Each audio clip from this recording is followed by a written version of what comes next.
Hello, hello, hello. So I am not going to bother doing the second video because it is not going to where it needs to go. But that's okay. We're still going to go live. We've got a couple of channels up doing our thing. Let me get my boys in here in just a second. So, hello, hello, hello. If you guys are watching this, I apologize about the false start before. Hopefully, this start works out well. I'm going to do Creator Hangout. This is something show that we do every time that I am live, and sometimes when I'm not, if I like the person enough and they ask me.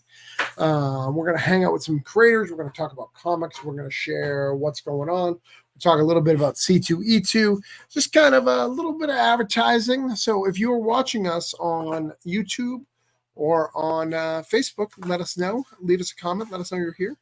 Let me get everyone in and let's see what's up. Caleb, how are you tonight? Hey, I'm good. I waited till you were drinking, apparently. I apologize. Yeah. I didn't know I was going to be first. You know, every time it's almost like you have fake backgrounds because they're always fancy. Like now you have like a fancy, I'm going to ship your books out. Before you had like the little miniatures, like in the private room. You had like this wife thing that you brought on one time. Like you bring all sorts of things to the yard. Yep. This is where I pack orders. So, yep. You're not Mike Tenor and have a crew to do that. I don't have a crew. Sometimes my wife helps me, but no, I do not have a crew. I do it by myself. All right. I do the same, so I feel you. But we also got Matt Knowles here. You know Matt Knowles, Cable? Cable. Are you Cable or are you Deadpool? No, Caleb. We are familiar, yes. What's going on, man? What's going on? You're always walking the last thing you did. I see.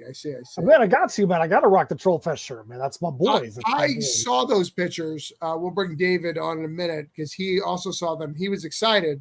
I was disappointed because I've watched all 4 troll movies and I didn't see one of those trolls on there. Yeah, it is weird, man. But also, I bet you in those movies, you didn't see a band dressed up in full-size flamingo outfits that were subsidized by the Norwegian government. No, I didn't. That's what it was last night. So, but I bet you if they keep making those movies, that's a possibility. Hey, you never know. You never know. Corey, it looks like your device is not connected. So if you are connected in the background, fix it. Next up, I see you, Corey. Never mind. I see your second one. Next up, I have my boy David Greshel, my good friend. Hello, I like that you reach up to the Galactus. It's nice. Yep. back there. Yeah, it's and nice. Over here too, but you can't see that one. Is it bigger? No, it's just the different colored one. Okay. The Lifebringer one. Yeah. All right. How did you feel about that storyline? The Lifebringer. It was all right. All right. You rather your Galactus? You want him eating worlds, or you want him? Yeah, I kind of like the classic Galactus. Okay, all right. Yeah. Fair enough. We have some people watching, guys. I need a huge favor. If you are watching from any of the platform, please leave us a message. We are down. Normally, it's on my main Facebook account. For some reason, StreamYard's having issues with that, but it is going to the sub accounts. So just let us know that you're here because we want to talk to you. I brought George here. George desperately wants to talk to you. George has fantasies about Mars, so like he's a distant future. He's thinking about beyond the stars, so he needs you. He needs to know that you exist, that there's life forms out there. Is there life on Mars? We hope so. I hope so. That was the beginning of this whole thing. Caleb, I don't know where you come in on vampires or but yeah, like this I wrote a book off of a offhanded comment on a drive back from Baltimore Comic-Con about how I'm my nerddom expands into space and astronomy and all that stuff. And like, I hope I'm alive when we find all of these cool things.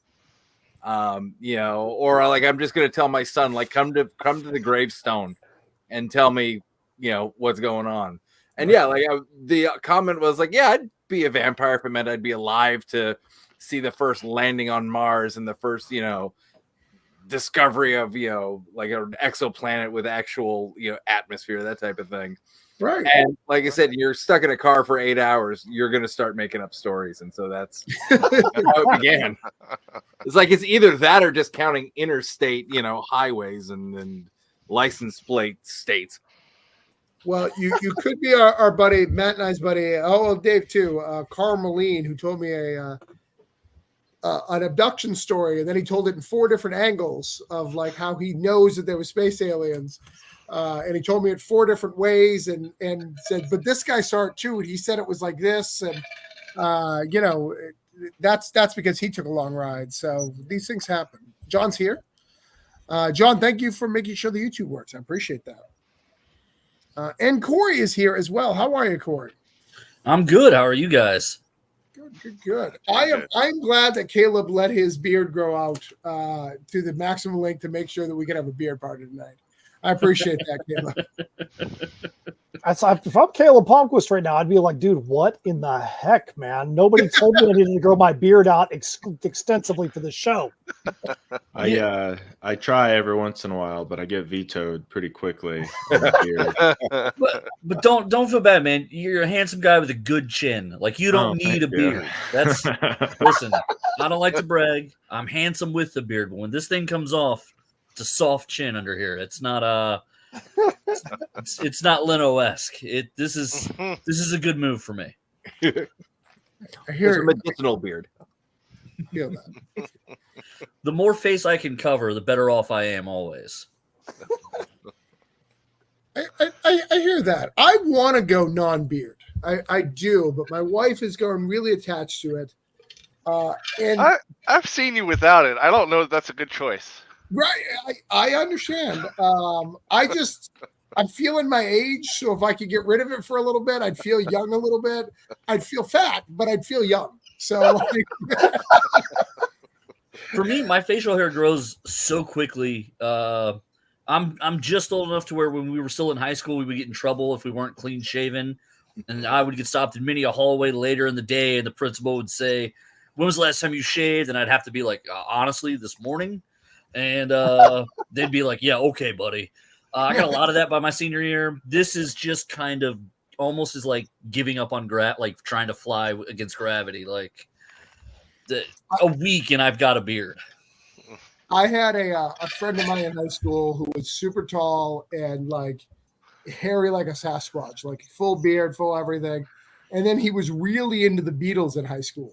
So no one carded that dude ever. Like he's wearing things that no one else in his grade is wearing. Like, so he was good. He's just going places, no problem. So all right. So everything is working except for my main Facebook. So the negative of that is I don't feel comfortable writing my little things on a piece of paper because that's my main outlet. But we do have a decent amount of views, so we're all going to talk, share, try to get the word out. But what I need is people who are watching it. If you guys can, make sure you share it out. It's going to be extra important today because our reach is a little limited. And then a lot of our friends are telling Mars vampire stories, according to George, on their long trips to C2E2 because that's what you do on these long trips. So listen, that's a much better story than I went on a road trip and coming back from Mardi Gras, there was a couple in the backseat breaking up for the 5-hour drive. Ooh. So any story where we can have vampires landing on Mars in the road trip is going to be that's A+ in my book. Like, can I ride on the outside of the car, please? Is there any way to just wreck this thing? Like I thought about it. I was literally like, "Where's some oncoming traffic?" But that was a brutal car ride. Dave and I have been in some crazy car ride situations, but those are prior to my wife Heather, so those days don't exist. So there is that's a past Travis problem. The past Travis made a lot of mistakes. Current Travis is making great choices, and he's fine. So, but Dave can tell you stories. I like that. Someone else can tell the past Travis stories. I like that. Right. Smart man. If you have any questions, message Dave after the show. I will embellish where necessary. Maybe he'll publish them in a book one day. Just change the names to protect the identities, right? Nah, keep my name. It's fine. It's fine. And What was past it? Travis Gibbs said this. I mean, I will tell you, it won't go into too detail because we've got to do the show, but my wife was included in probably the last crazy one where we had to find an abused girl in Cocoa during a massive party and put her in the car. And it was very awkward and very weird. I was on a date with Heather and Dave. We were all at a concert. It was wild. Do you remember that, Dave? Yes, I do. It was. Right. How my wife went from that situation to I'm going to marry him, I don't know, because they do not align. My wife is a very rational and good judge of character and people, so I don't know how she made that. But Yeah, scoring another date after a night like that says a lot about you. I guess. I guess. No, it was a bad situation. I had known the person for a long time, so we kind of went crazy to save them because I have a hero complex, hence why I write superheroes in comics, you know. So these things happen to me sometimes. But what we're really here for is to talk about comics. And mostly, Caleb told me I need to come on your show and I have an update about the giraffe. So the rest of you guys are really just fronts so I can find out about the giraffe. So Caleb, do I get that now or do you need to pitch first? Like either's fine. I just need to know. Well, there was I did a vampire giraffe project a couple of years ago, and there was like a long delay on it, and it's finally gonna be printed Nice. next month. And so I figured you might be excited about that because you'll be getting a vampire giraffe comic in the mail. So that's the news. That's the news. You guys can laugh. It's super exciting for me. Well, I'm more confused. I'm more confused to think about the mechanics of how this giraffe. That's what I was just trying to figure out. Like, Well, I will tell you that in the comic, it's like a nature documentary, and it goes over how it works. I actually did a lot of research into giraffe physiology so that I could determine how they would work as a vampire. Is there any specific spot on the enormous neck that if another giraffe was to get bitten, they'd have to bite him in one spot on that 4-foot long neck there? I mean, or is there a spoiler you don't want to tell us because you don't want to spoil the comic?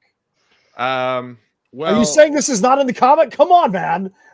As far as where a giraffe would bite another giraffe, no, that part's not in there. But I will say that giraffes are the tallest living animal on Earth, and they're like incredibly powerful, and they can like absolutely murder a lion. Like they're like incredibly dangerous and scary animals. And so the whole concept beyond the like joke of Travis wanting more giraffe stuff is that if a giraffe were to become a vampire, they would become the apex predator on the planet like immediately. And so that's what it's about. First off, my desire for more giraffe content is not a joke. I take it very seriously.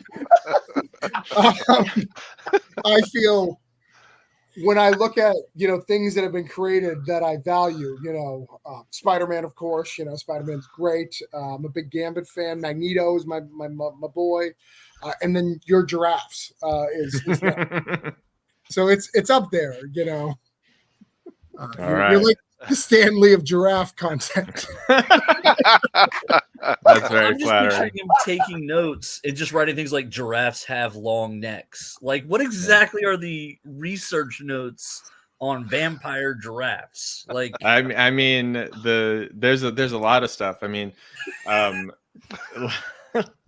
like giraffes are crazy. I mean, I don't know if you've like watched nature documentaries or anything about I've giraffes. seen them do the fight thing where they hit their necks against each other. Oh yeah, that's like a mating ritual. But like, have you seen a giraffe kick a lion to death? No. No. Like YouTube it later and watch it because it's crazy. When I go to the zoo, they're pretty chill. Like it never dawned on me that they're kicking people. Well, that's because you give them their lettuce, Corey. If you don't give them their lettuce, they lose their shit. In fact, it's basically like a lion has like almost no chance of taking down a full-grown giraffe. The main giraffes that get eaten are juvenile and baby giraffes because A lion cannot take on a full-grown giraffe. He's like totally outclassed. And then there's also stuff about their necks and about how their eyes work, and you know, the fact that they're vampires now. I mean, yeah, it's worse. It's giraffes are fascinating. They're like a very, very unique animal. But the giraffe thing is funny because the first campaign I ever ran on my profile was the first giraffe thing that I did that Travis was so obsessed with. And I didn't realize that your like vanity URL was at the time was like for your whole profile, not specific to a campaign. So every time I launch a campaign now, I've been told that I can get it changed if I email Kickstarter, but every time I launch a campaign, it's like kickstarter.com/giraffe design/ and then the name of the Hey, that works. Nobody will forget Well, at least you have your publisher name built in. Like you, yeah. You can just be giraffes forever. Did you mean to send me Alan's? I did mean to send you Alan's because I just want to give it a shout out while we're out here because he could use our help, I think. Yeah, that's fine. Okay, but give me yours too, please. I did. Did I not? You did on the first time. Oh, I did on the first one. Lots have happened since then. Yeah, a lot has happened. We've learned a lot about giraffes and about how they can how they're the apex predator of lions. So now it's giraffes, hippopotamus, and then lions. The things I'm scared of. Yeah, hippopotamus is terrifying too. That clip of them like chasing the boat stays with me forever. I don't like. I'm not a dark water person anyway. Snakes. I'm here in Texas, so like there's all kinds of stuff in the dark water I don't need to mess with. So now the idea that a hippo is just going to come up on my party boat in the lake, it's already worse. Now apparently giraffes are going to suck my blood. More and more. I'm just never leaving the house.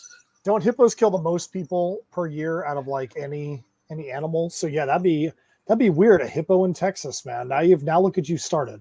Well, Pablo Escobar, he brought them to Argentina, so they're not far enough away that I'm safe. So on a whole other southern part of another continent, it's still too close. Listen, I saw the clip of them swimming. I now know they can make it. That's not even up for debate.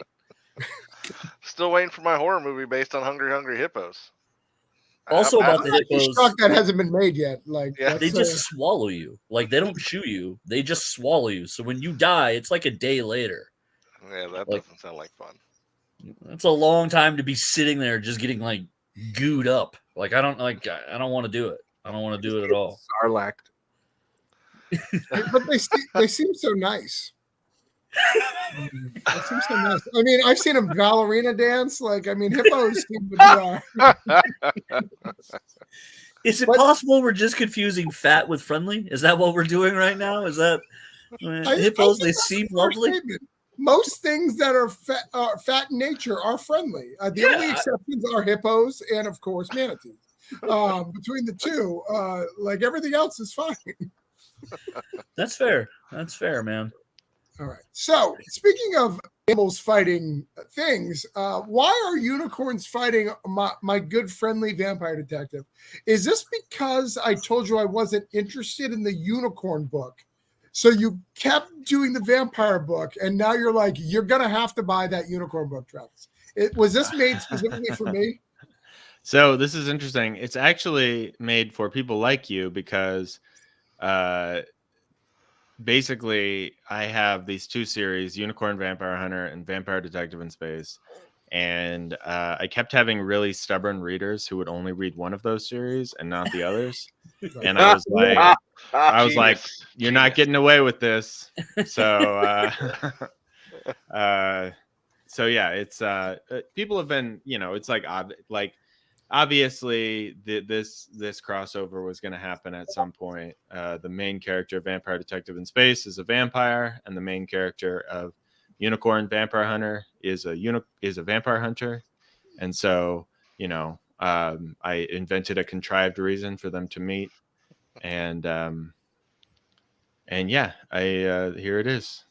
So, and Mike Shea of Miskatonic High said nice things about it. So, that means it's good. And Carl Castle, the creator of Killer Shark, is that it? King Shark? Which one? Is he the creator of King Shark? He is. He did the Superboy. Yeah. Mhm. Oh wow. Okay. Yep. I've known Carl for a while, and he's a super nice guy. I keep learning new things about. I'm not enough of a like old hat comic book nerd to know all that stuff, and he doesn't brag either. Like every time I've talked to him, he doesn't brag. He's like so humble. So so he stopped hanging out with creators like right when I started, so I've never actually got to meet him. That's one of my goals. I don't know if anybody else has this, and no one else has to share this, but I have a couple of people who haven't backed any of my projects, and he's one on my list. I was like, I've made it when Carl Kessel backs one.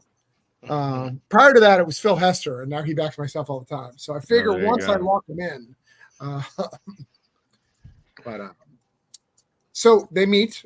So does this confirm that the Unicorn and Vampire Detective universe are in the same universe? Well, it's a multiverse. So yeah, the Unicorn exists in a different world than the vampire. There's like an evil villain who pulls the greatest vampire hunter from all reality to fight the vampire or the vampire detective. Yeah. Okay. All right. So does it take place in the detective universe, or it takes place in the detective universe? And spoiler alert, there will be a second issue that will take place in the Unicorn universe. All right. Obviously, that's just smart. That's just smart book building there. And I mean, people need to also pay attention for those who are old super fans. Walter Osley did a cover. That's like gold, you know. Yes. So Walter has been a good friend of mine for years since I started.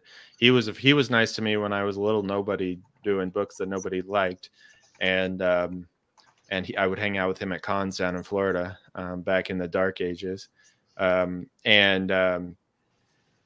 he did some drawings for me like years ago, but he doesn't do a lot of commissions anymore, and I've been asking him for about 3 years to do something for me, and he finally came through, and it turned out awesome. So nice. All right, well, this is live. I've shared it out so people can check it out. I love this. I love Vampire Detective, so we'll see. I'm excited about him killing this unicorn, and then I don't have to worry about anything. So spoiler, that's what's gonna happen, right? Yeah, maybe. You know, you're gonna have to read it, I guess. Okay. All right. Well, asking the hard-hitting questions there. All right. I shared it out.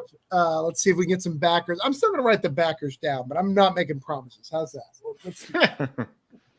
I'm making any promises tonight. My main reach is down, but I do like hanging out and talking comics. So I'll call it UV versus U versus V. UVV. That's a weird. Yeah, I've been UVV? Calling it UVVD. That's either a really bad college or a really bad vaginal disease. One of the two. Ultraviolet VDs. Oh, that's yeah. Oh, I don't want that twice. All right. Once we can get through. Listen, I mean, you can accidentally catch anything once. Nobody's above an accident. But twice, you've got to really learn a lesson. All right. So next up, we got some comments on that. I came here to back some books. Who is clean shaven? Looks like this isn't the place.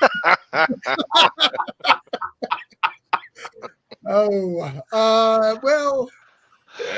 Caleb took a lot of credit for that 5 o'clock shadow there. Morning, from what I understand, this is 5 o'clock shadow. Yeah. Right. Next up, Matt. We're revisiting some old stuff. You know, much like Caleb, going back to his unicorn and vampire roots. We are visiting some Tales of Nocturna. That's right. So Tales from Nocturnia, this is our medieval fantasy book. Think World of Warcraft, Dungeons and Dragons, Game of Thrones, Lord of the Rings.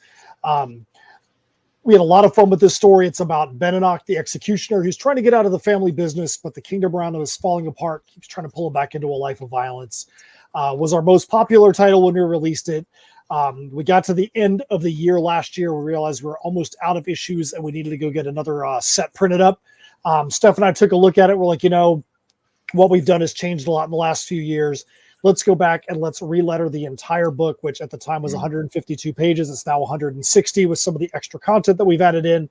Add in some other things to make it more fun.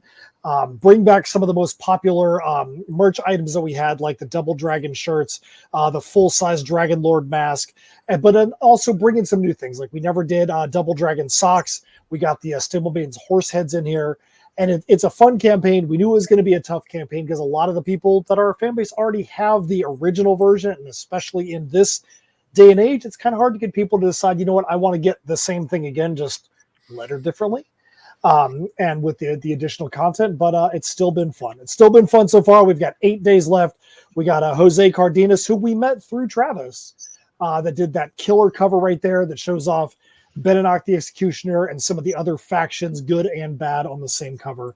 That's actually the third different thing he's done for us. If you watched our last campaign for Heirs of Isildur, he did the Nightmare Before Christmas homage cover, and he was in Holiday Spirits 2, Christmas in July 2 with us doing the story on Krampus. Nice. All right. Well, let's get this baby shared out. How long have you been doing those masks? What's going on with those? I've never seen that before. So we've got a local leather worker that we've partnered with. We started working with them at a steampunk festival. We had our booth with all of our comics and shirts and all that. They had their booth where they did all their medieval leather work. And they've done all kinds of themed merch for us. They've actually gotten like stamps made of our emblems. So like when you get that dragon mask, like the back of it actually has our Double Dragon logo in there. We've done medieval gauntlets. We've done all kinds of fun stuff. We do little like pouches, like D&D pouches that have got our logos on there. But yeah, we've had so much fun with these guys getting these themed branded leatherworking items that we think really set us apart. Because I mean, how many people have leather workers at their disposal to do that kind of stuff for them? Yeah, that's crazy. That's awesome. Cool. The leather worker guy is pretty cool too. I can't think of his name right now, but he's really Harrison. Harrison. Yes, Harrison's right. Harrison was at the Trollfest concert last night too. He's a metalhead. He was there at the show as well. I'm shocked. I'm shocked to hear that. Yeah, we're only about $270 away from minimum funding right now, which we'd love to get there so we can get onto the stretch goals. We set the bar very low, kind of like what Travis did with his campaign, which I'm sure we're going to be talking about a little bit later on. Set the ask a little bit lower than we normally do. And hopefully we can get to the stretch goals before the end so we can add in some cool stuff for everyone. Yeah, no doubt. It is, I think I shared this last time, but this is my favorite of the series. So if you like my opinion on things, that is my opinion. It is the best of the series. I did I love the fact that it shows off the before and after for the lettering. I do like the new lettering from what I've seen so far. So that's cool. Looking forward. Appreciate that, man. That means a lot because I know that you are not only an OG, but you pretty much back everything we do. So you've seen everything from the beginning to where we're at now. So somebody that's kind of seen the process and the progress, it means a lot. Yep. All right. Next up, we got Corey. Oh. Corey. Have you shared me your link yet? Let me see. I did. I can reshare it. No, I got it. I'm the master of resharing at this point. You shared it wrong. That's what happened. Your link Oh. doesn't. I can still get it because you shared me your dashboard link. You were looking at the back end. Oh, that's about how I do. Apparently, one of my payments didn't go through, which is embarrassing at the top of mine. I have weird things happening tonight. Facebook won't share my stuff. I don't know. It's all crazy. All right. This is how you find out the reason the wife stayed is so she can embezzle everything.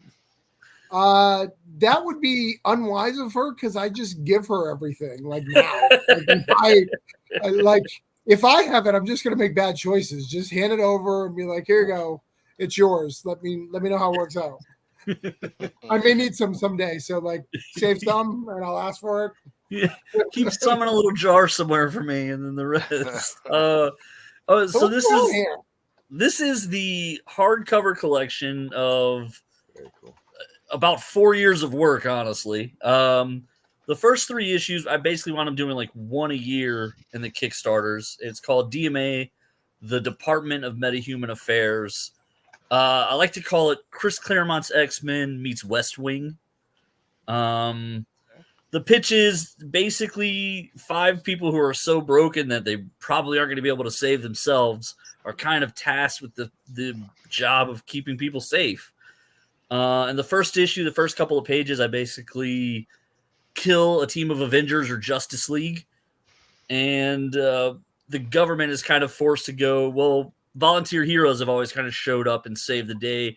Superman doesn't work for anybody typically, but now Superman gets killed on national TV, and now people are like, so who stops the bad guys now?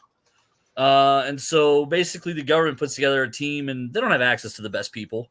And so the leader of the team is a guy named Bounce, who is a retired teenage sidekick.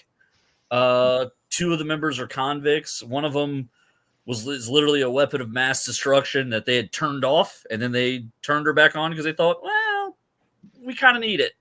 And so that's kind of it's sort of a mess of a team, and the idea is to do kind of character-driven superheroes. And I've just been blessed to work with just some awesome art, as you can see there. Rami does the first 3 issues were done by Ulysses, and we kickstarted those one a year basically. And then Rami came on and he did the next 3 issues, and we are flying through them. So I said, okay, well, instead of trying to do each individual issue, let's just go ahead and do a hardcover, and we'll put 3 new issues in it, and we'll kind of go from there. Now, Kickstarter reality being what it is an uphill climb. I'm kind of a relatively unknown. I do about 100 backers in my campaigns, and for this one, I'm going to need like 500 or 600. So I've been doing the megaphone, Facebook, Twitter blasting as much as humanly possible, kind of working on my contacts and just getting in front of as many people as I can. So I'm here today to kind of just let people check it out, and hopefully we'll get there. Nice. That's nice. Well, I shared it out. One of the things I would like to see, Corey, is more pages. If you have at least 3 issues of pages, let's show some more pages up here. I think that's, when you're buying a trade and a lot of pages and you don't show a lot of pages, people get scared. That's a fair point. I can do an update and get some pages up there tonight. It's funny. I always feel like when you ask people, you get a lot of conflicting information getting into Kickstarter. I'm the rookie here. I think it's pretty obvious. You wind up getting a lot of conflicting info. Like, you can get one guy who goes, what I really like to see on something, and then the next person can just go directly the opposite, and you go, oh, well, okay. And so it is tough to kind of navigate and make those choices. I've done some. I did one before where I shared basically really just the art, the lettered pages, and was like, hey, I'm doing a new book. This is what it looks like, blah, blah, blah. And kind of it was more of a bare bones pitch, but I wasn't asking for a ton. And I was really just trying to get people to, I figure if you see the book, you can get into it. And that was pretty much a dud of a Kickstarter doing it that way. So I was like, okay, well, pages aren't the answer to that. But no, you're right. I got a ton of pages. Well, and especially when you're asking such a big amount, you want to show that you have a big amount done so they can trust to buy it, that they're going to get the thing. So how many pages do you think I should put up there? Would you put up a whole issue? I probably wouldn't put a whole issue, but I'd put I would actually give the first issue for free, as a link, but I would put a couple of pages from each issue. Okay. You have that's not a bad idea. My preference, not to interrupt you, my preference is always to do 10 pages sequentially in a row if you have them. Like a big a chunk that's in order that shows off what you think really makes the book great. I'm a big believer in giving away as much as possible. What people are buying is a physical book from you, right? Yeah. So you want to show off as much as you can. That's my opinion. I think keeping it secret is a fool's errand.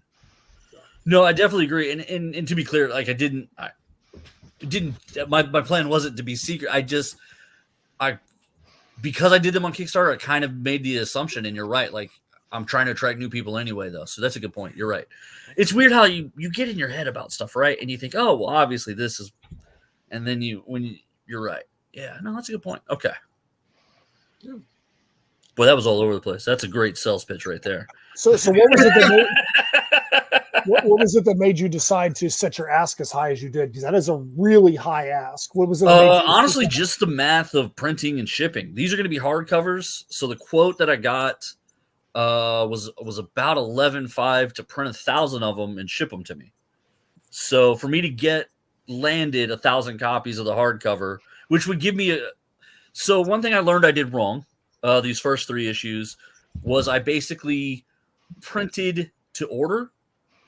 And then I used the rest of the funds from each Kickstarter to go ahead and just launch into the next one, just start paying the artists and everybody to get to work on the next issue.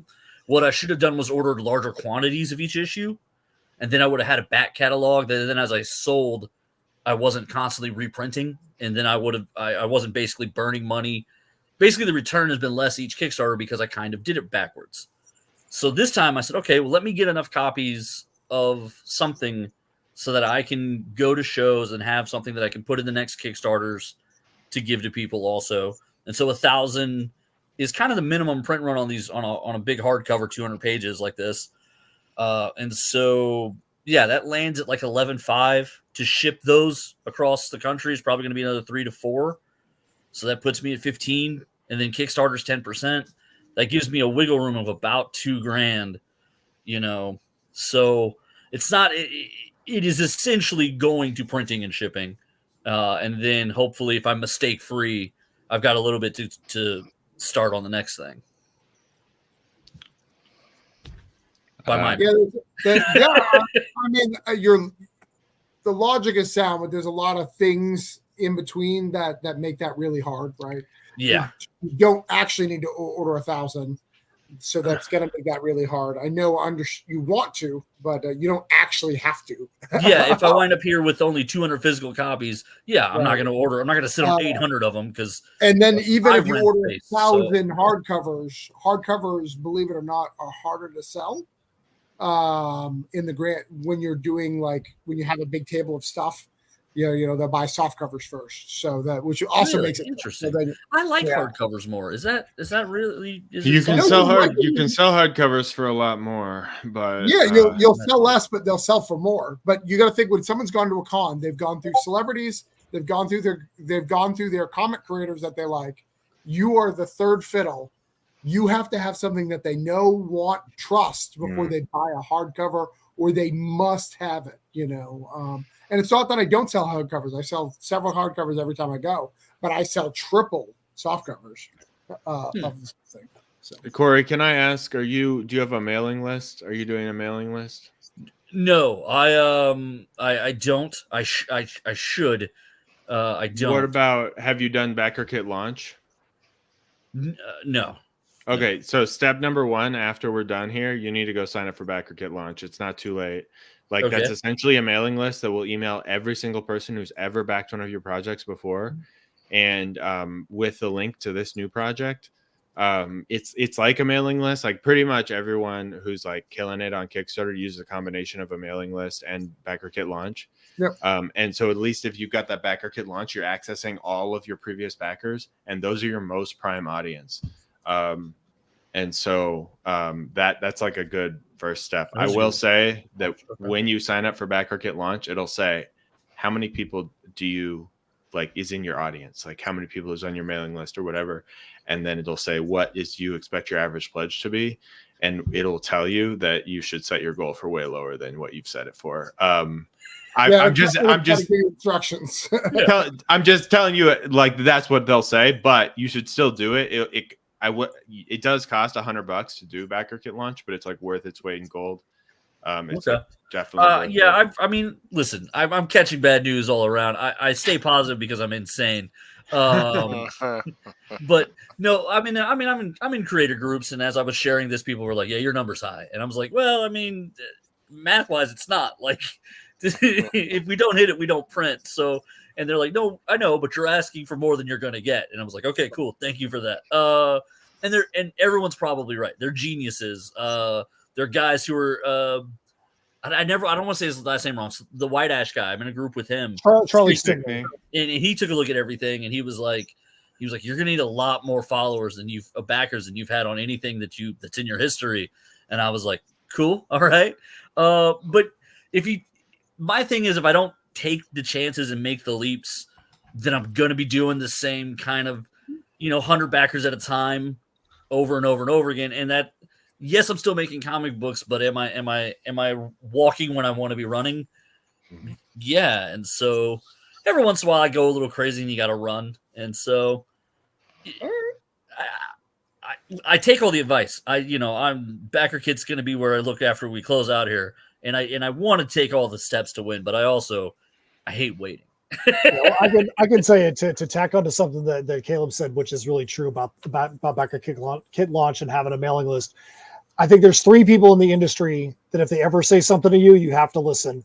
Charlie is one, Madeline Holly Rosing is one, and Pat Shand is the other.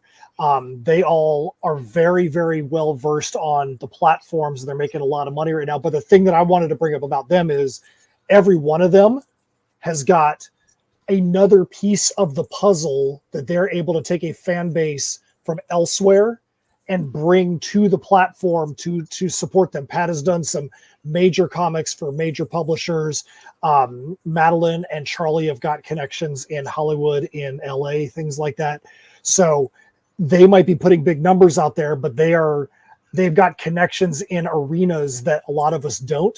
So I think the thing to take away that Caleb was saying too is if your main crux is just on Kickstarter and just to Facebook, and you don't have a mailing list you're pulling in, or you don't have Pat Shand's fan base from other places or the LA connection, it's going to be a difficult haul to try and get to those numbers. I know. Oh, yeah. I've never made those numbers. I've had two campaigns personally that have gone over 10, but that was also in COVID times when everybody had money to spend, coming out their butts. Now it's tough just to get 5,000, 6,000. I mean, not all of us can be Caleb, throwing out some massive numbers on this stream. But yeah, those are things to really think about. The more places you can pull fan bases from to bring them to your campaign, the better it's going to be for you to be able to get to the numbers you want to get to. Yeah, I'm definitely going to have to be fan hunting for the next 24 days and in 20 plus hours, whatever it is. I know that, and it's for me. And I don't want it to just be about me, but it's always a journey. And every time I launch one of these, I click launch going, okay, well, this is either going to be awesome or it's going to suck big time. And you just kind of grind it out. And when you get to the end, they either send you that good email or they don't send you one at all. And you go, okay, all right, well, we didn't make it this time. But it is a massive number this time for sure. I will say to add on to what Matt said, I know he threw out some names there, and those people though also started smaller. If you go back and look at Pat's early campaigns, and then there's other people like Curtis Clow, who does Beastlands, who does massive numbers. You look at his early campaigns, they started small, and then they at some point had either one big break or like a gradual growth. If you look at Pat's, I mean, going back a few years, he was, hitting between 10 and 20K, and now he regularly hits, 50 plus K on a campaign. Yeah, I got to tell you, that guy, between all of his accounts, like, I think every 2 weeks that guy's posting another monster hit. I mean, he knows. I see that name every time, and I always like you kind of pick up now. You're like, yeah, this looks like it's Pat Shand, and like when you get somewhere in there and it goes working with Pat Shand, you go, yeah, okay, all right. He's definitely like mastered Kickstarter. There's no doubt about that. He's a Kickstarter samurai. But I mean, like, even those names too are like the real rock stars. I mean, you look at people. I would say that like Travis and I, as 2 other people on here, can speak to the fact that even though we do pretty damn good when we launch, like we have a pretty decent idea of what we're doing, that wasn't always the case. In fact, I still have campaigns that fucking flop. I had one in January that failed, that I canceled. So it's, what do you think happened there? I'm not familiar with it, so I don't know which one it was or not, but do you think, can you like X's and O's yourself backwards and go like, this is where I I did. It didn't connect. I did a deep dive on it. I always do. If you follow Caleb's newsletter, he kind of goes into all that stuff. And I do want to talk about all this stuff, but I do want to talk about George's book. Of course. Yeah, absolutely. the vampire detectives, the other vampires have escaped and they've gone to Mars, and I need to figure out what's up because everyone who writes a vampire thing, it's all connected. I've heard this. This is Absolutely. true. They're all connected in the multiverse that Caleb mentioned earlier. That's right. And every second issue is always in the unicorn verse. So I'm really excited about that. In about 5 years, all the different vampire books are going to come together in one anthology called Infinity War, and it's going to be great. I'm excited. See, you Totally joke, down. Totally I down. would kind of love, like, there's so many vampire books. I'm actually even working on one. There's so many vampire books that I feel like there should be a like indie, there was contests of champions. There's all these like indie wars. I think we just need one big vampire war. Did of you all fun time. just today? Fun. The reason I was enjoying listening to that conversation is this has been one of the more interesting campaigns I've run. I have funded twice today. Funded this morning, and I got the congratulations. I'm like, thank you, but this has already been a weird campaign. Let's wait. Half an hour later, someone backed out and we're back down. I'm like, hey, I can just reshare those $40 away posts again. So yes, so I funded twice today. Well, congratulations twice. Thank you. Yeah. Way to be twice as successful as some of us. That's Yeah, it's interesting times. It is interesting times on the platform. This book I love that looks so cover, by sick. the way. Yeah, That's talk about Alex this. Cormack. That's Alex Cormack, who I've been lucky enough to be friends with for years. Worked with him a couple times, and when he turned this one in, I was like, "Oh, well, we've got the project banner forever and a day." Yeah. Just to sum up the vibe of the book in one image, it was beautiful. Yeah, I have a lot of questions about that. Was Alex having an off day because there's not 4,000 shadows on this, and I'm very confused. I know it's bright, right? Right? I can see colors. Like There's a blue-gray background. right, right, and like down here, if you just took the helmets in the blood, like that's a typical Alex. Like we just enlarged that for The face, yeah. But He's awesome. it's very very white. I've never seen him use the color white before. It's very odd. It's weird, and I don't like it. I like it. Brian Michael think Bendis makes an appearance. That image, that cover, I think sometimes there are things that like sell it before you even have to read anything else. That image, I've been seeing it for 2 days now, and I was like, that's a book. Like Thank you, man.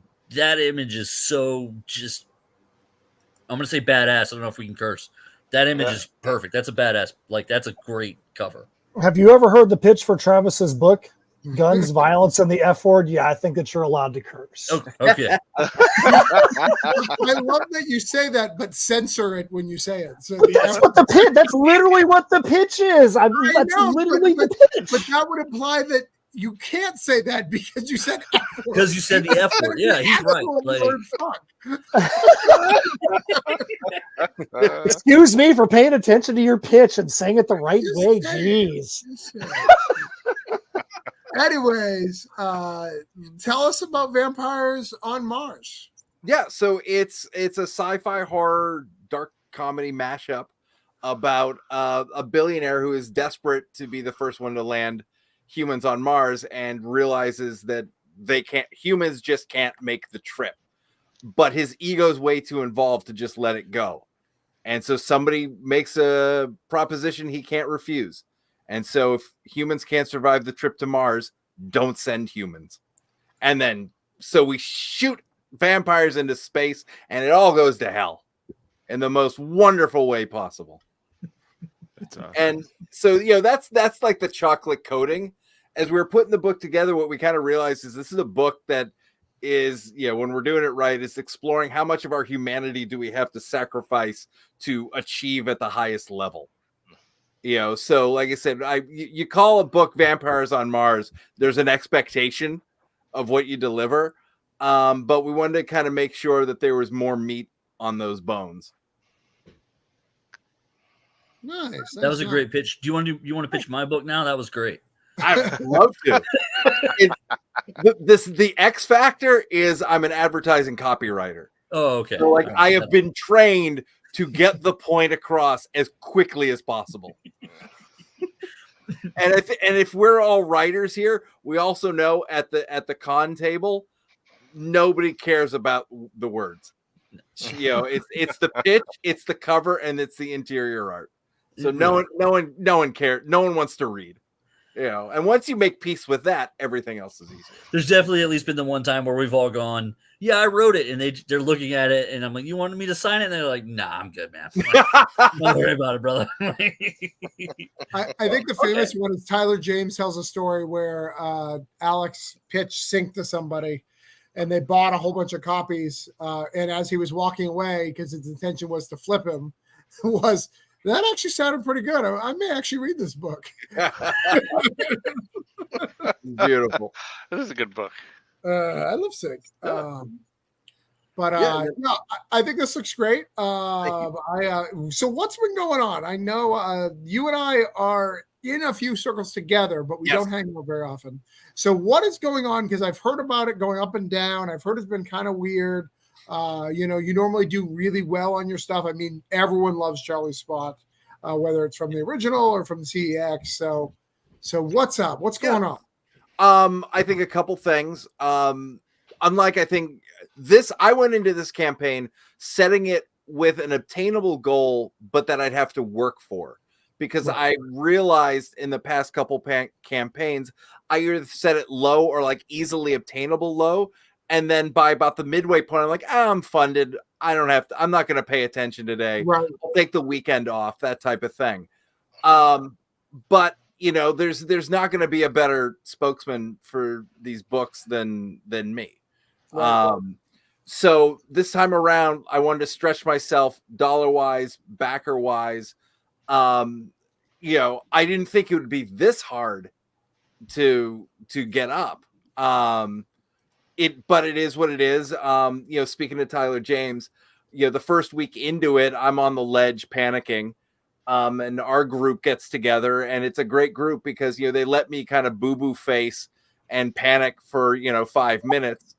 And then they're like, all right, let's get to work. Let's figure this out. And by the end of it, like I was motivated, ready to go. Nice. And we were talking about newsletters. I haven't looked at my subscriber numbers in the 2 weeks because I've been emailing every morning. So my email list is waking up to something new about the book, whether it's highlighting Fernando Pinto's art, Ellie Wright's colors, Justin Birch's letters, James Emmett is our editor, putting over the covers, putting over some of the behind the scenes stuff. But like every morning for 2 weeks, they've been waking up to this email. Right. I have no idea who's going to be left at the end of it.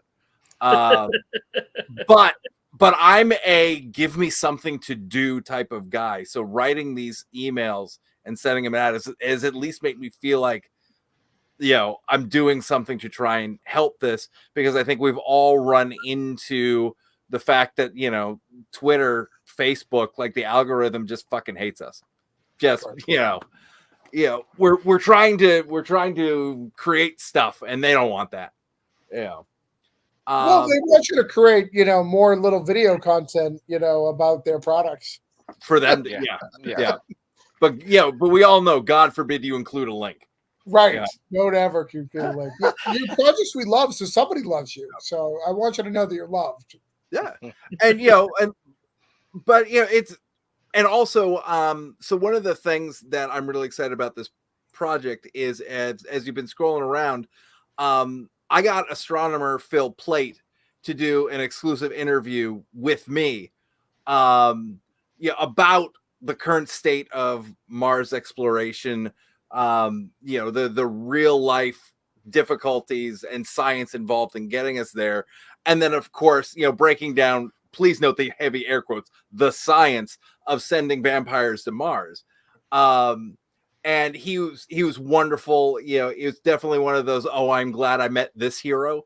And so he shared it with his newsletter, and I felt the bump of the day that he gave it. but I realized, oh, these people have no idea who I am. You know, they're trusting the guy they like. Yeah. So if they're going to come in for something new, it's going to be, you know, the $5 PDF. So, you know, and once that happens, it's like, I didn't think about that. You know, so I think when I run the numbers, this will be a heavier digital campaign than I've run before. You know, Yeah, and That's a the good other thing, though, thing right? that I think Tyler and I feel differently about this, but I always prefer to go 20 and charge the $5 shipping. It's just the optics of it. You know, I know Tyler likes to, you know, give it all in one, so there's no extra stuff. But I think once someone's clicked on the button, they've made their decision. So that shipping, Fair. as long as you don't go nuts on the shipping, like if you give me a $10 price tag, I'm gonna go away. But you're getting the same dollar amount, but you're getting them to click easier because they're like, oh, it's only $20. And then these are all notes I'm saving for issue 2. You know, because I will definitely adjust. And you know, while we're here, if it's okay to a quick question, because I think some of you have launched series before.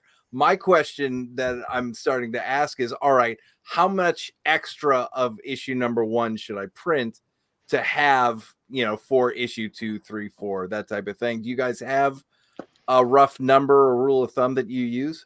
You see these boxes behind me? Like I 4 do. of them are just unicorn number 1, and that was a horrible mistake. So I actually sold out. I did the thing that you're worried about, and I undersold the first time, and then I was like, I'm gonna reprint, and I printed a bunch, and like now I have volume 1, so like nobody's buying issue 1 anymore. Right. So I just have all these comics that that are really tough to move now. So I would be cautious. I mean, if I were you, I mean, if you can get a good deal, sometimes if you're doing offset printing, you know, it's like, oh, you could print 750 for this amount, and then like $100 more gets you another 250 copies or whatever, and go for it if that's the case. But otherwise, I would be cautious. I feel differently than Caleb.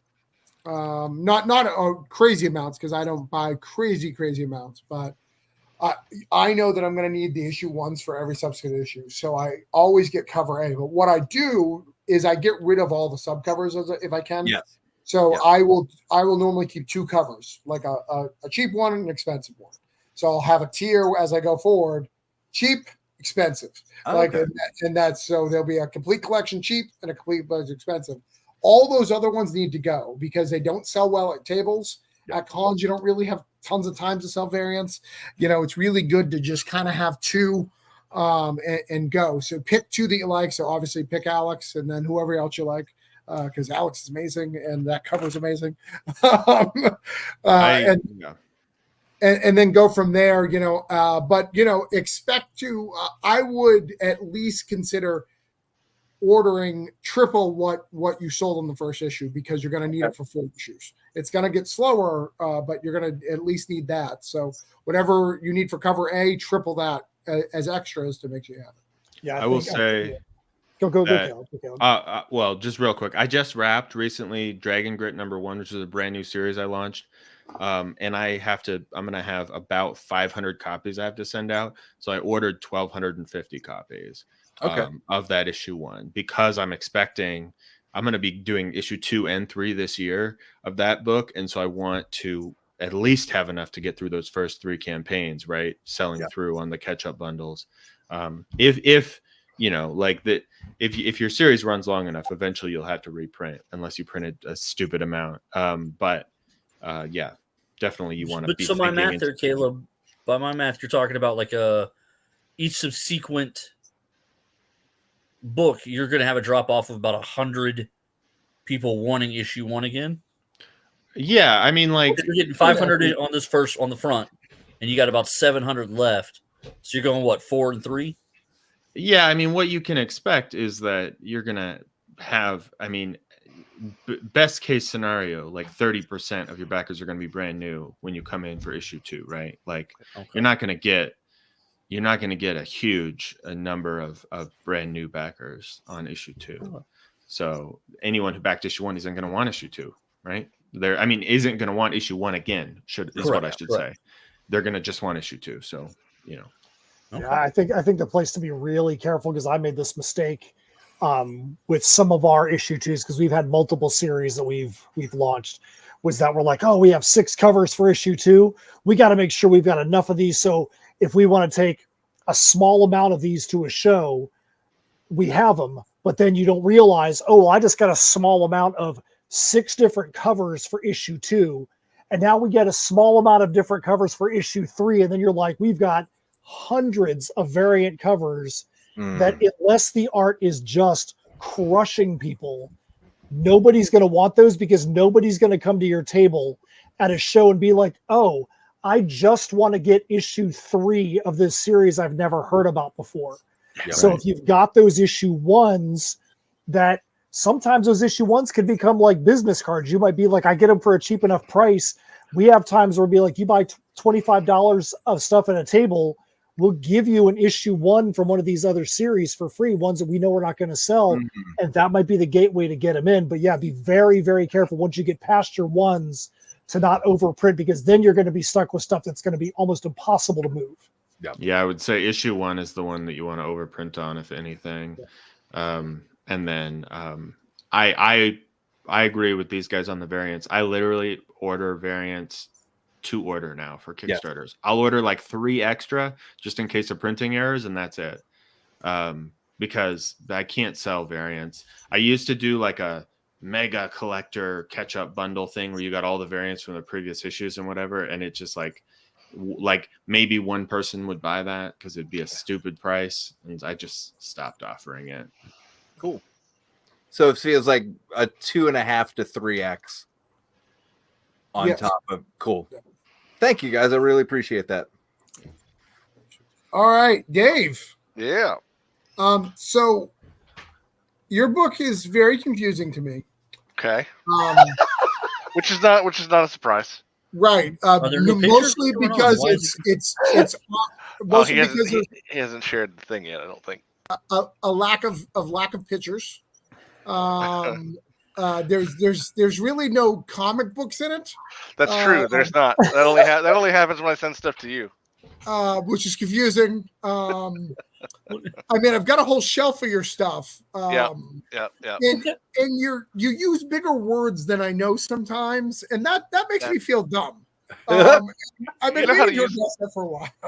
I mean, dictionary.com, thesaurus. I mean, the sites are all there. You don't even have to go find a print dictionary anymore. You just look it up on your phone. The fact that I didn't already know it means that you are smarter than me, even if you had to look it up. Synonyms for, and that hurts my heart, Dave.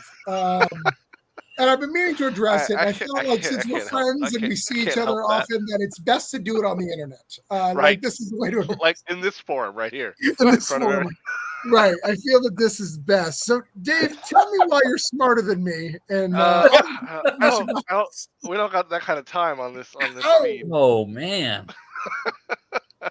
No, I mean, so I'm the outlier here, right? So I mean, even though I've done work with Travis and the Cthulhu Invades, and I've contributed words for that, I write personally. I write poetry. This is my fifth individual collection that I've put out. But as Neon Sunrise, I do anthologies of both poetry and fiction. I've done several of those in the past. Travis has contributed to a couple of them. But so this one is basically Shedding Our Grave Clothes. The idea, at least for the title, has to do with resurrection and regeneration and rebirth, kind of casting off old skin, old ideas, bringing in new ideas, new things. But it's basically the work that I've written in the last 4 years. Everything from 2020 to 2023. There's about 150 pages or so of individual pieces. Wow. Yeah, and I share all my stuff gets shared all over the place. I mean, as far as my social media accounts and whatnot for the work itself, but I like to collect it together and pull the words in there. So I've got some basic book stuff. I've got a tier where I will actually write something personalized or unique for the individual ask. One of those pieces is actually Jonathan Hedrick. If you've read any of his work in the Freak Show Night. He actually had backed one of my early books, and I wrote an epilogue for that particular book, which is kind of cool.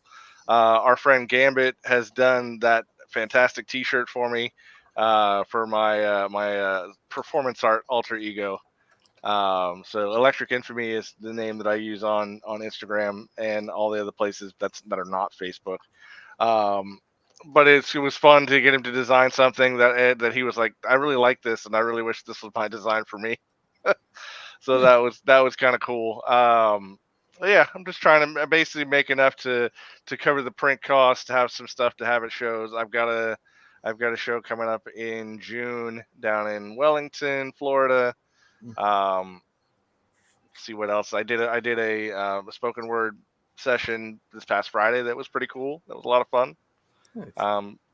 Yeah, I'm looking to do some fun stuff. All of my other stuff is available as the add-ons. The 2 T-shirts are available as add-ons. I'm a huge band shirt person. I mean, Matt has the same obsession from the ones that he's got, but I buy band T-shirts like nothing else, and so it's fun to me to have one that's just mine. I thought that was kind of cool to share with people. Yeah, I enjoy writing a lot.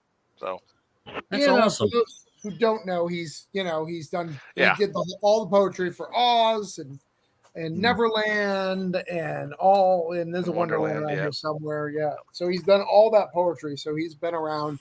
Does comic stuff with us. In fact, Dave, you should add that as an add-on. As an update, because you know where my house is. You just That's true. I should go ahead and add those to my add-on list. Yeah, you don't have to worry about your stuff. Done that. Yeah. Yeah.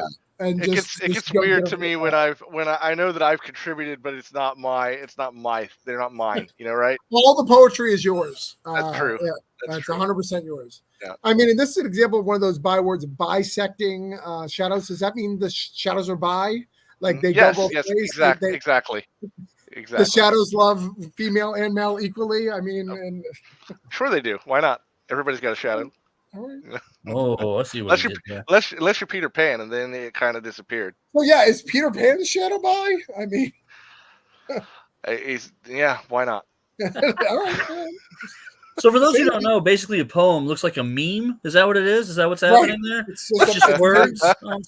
Just words. Yeah, there's a lot of words. A lot of words. That's awesome. That's cool. Yeah, and actually, I will. If I get high enough, one of the stretch goals will be that I will actually make the digital edition will actually be the original artwork pieces that like what I've shared there. I don't usually do that because it's a lot of work for me to put that all together that way. But I'm thinking of putting it together to where the digital copy would actually be the original art like that. That's dope, though. That would be fun. I love all his poetry books. I know I made fun in the beginning, but I've read all of them. They're all over on my shelf over there. I go grab them he's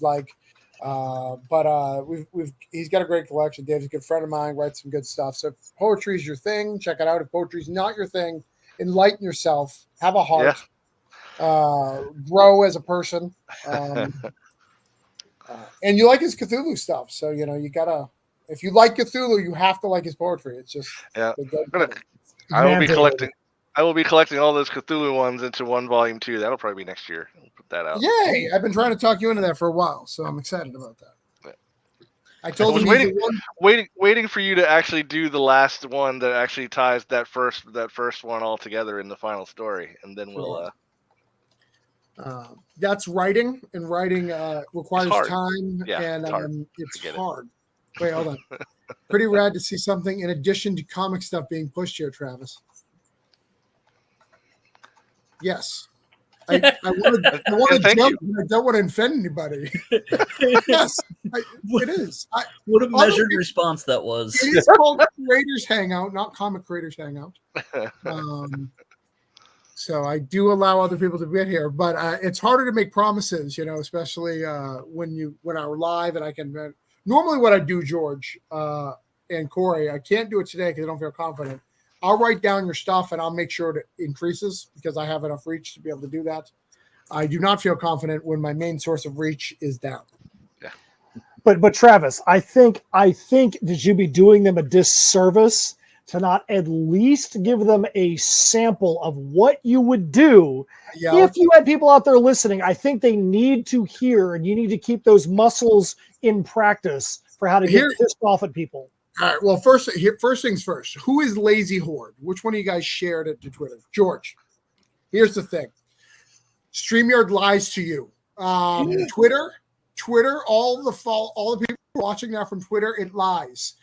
Guess what? Elon Musk, the guy who's sending vampires to space. I got the drift. I got the inside joke.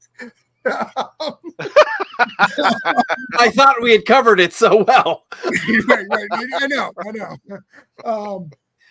He also lies about how many people view things. So, like last time I was out here at 1 a.m, it said I had 300 people watching. Guess what? I did not have 300 people watching. I know how many people I have. So don't short sell yourself. You never know. No, I get 300 bots watching. Yeah. Dave says, cool that Dave gets to push his poetry to a comic crowd, but I was allowed to push my OnlyFans. That is true, but one of them is art and one isn't. Yeah, there's no way there was that many. Yeah, it's crazy. So those are things that are annoying me. But what I do is I yell and make sure you get backers. I can't do that tonight, but next time you're live, I'll make sure I do that for you. See how he just got out of actually yelling, practicing the yelling stuff. I'll yell in a minute. I'm not there yet. I'm trying to hype you up, man. Come on. Woo! If you stay ready, you don't gotta get ready. I don't gotta That's a good point. I feel like yelling at. I'm looking at our views right now. Well, we got 8 people watching, but that's probably just Sean's alt accounts. It's Sean and Tyler. All right, I've got a Kickstarter that has 48 hours. I got to share about that real quick. So, Broke Down in Canyon City. If you don't know me, Broke Down has been around for a long time. Broke Down 4 Dead Bodies. He did a train. It's over here somewhere. It's in my stack. I have a huge messy desk right now, but here, it's here. See, I did it. Did a whole trade. I'll make myself big. Look, mine's over there. Did it over 5 years. Oh, nice. It's about guns, violence, and F words. 2 guys break down on the side of the road. They absolutely hate each other. Everyone's out to kill them, from the mob to gangsters to, of course, the police to drug cartel, and they hate each other. So it's a nasty situation. But since that trade, I've had friends who've been like, "Oh, I'd really love to write in that series." So I let some of them, and we came up with Broke Down in Canyon City. It's kind of a continuation of some of those characters. We got some really cool covers. If you're an old school comic guy, this is like the Jinx Goldfish cover from their original trade. This is Reservoir Dogs. This is an old crime. This is USA Avengers cover. But yeah, we've got Jonathan Hendrick writing some stuff. We've got Dan Smith. We've got Trisha Runt. We've got Frank Martin. A lot of people have done a lot of stuff. Chuck Pinu and James Burton, my wife, and our original artist, and myself coming out with some new Broke Down stuff and wrestling, which is another love of mine. So it's a really cool kind of anthology to kind of give you more in that universe. And if you haven't read Broke Down, this is a great time to check it out. And if you like crime fiction, you kind of like Pulp Fiction, you're kind of like this. If this does well, I'm gonna go ahead and greenlight the next series. But yeah, it's a lot of fun. Much like you, George, I kind of like put a lofty goal, and I've been kind of slacking. I wish I would have tried a little harder, but I feel you. Yeah, Did you say 43 days to go though? 43 hours. Oh, okay. I was about to say, like, how far out did you set this thing? Okay, all right, okay. 43 hours. 43. Okay. I think I only did like 15 days. I didn't do a lot.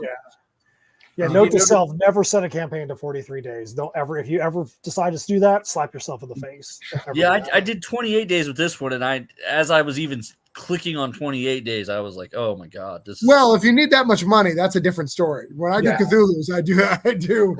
You want every ounce. What did Sean say here? I want to know how many third world children Travis was employing from the Nike shop for the explicit purpose of pushing.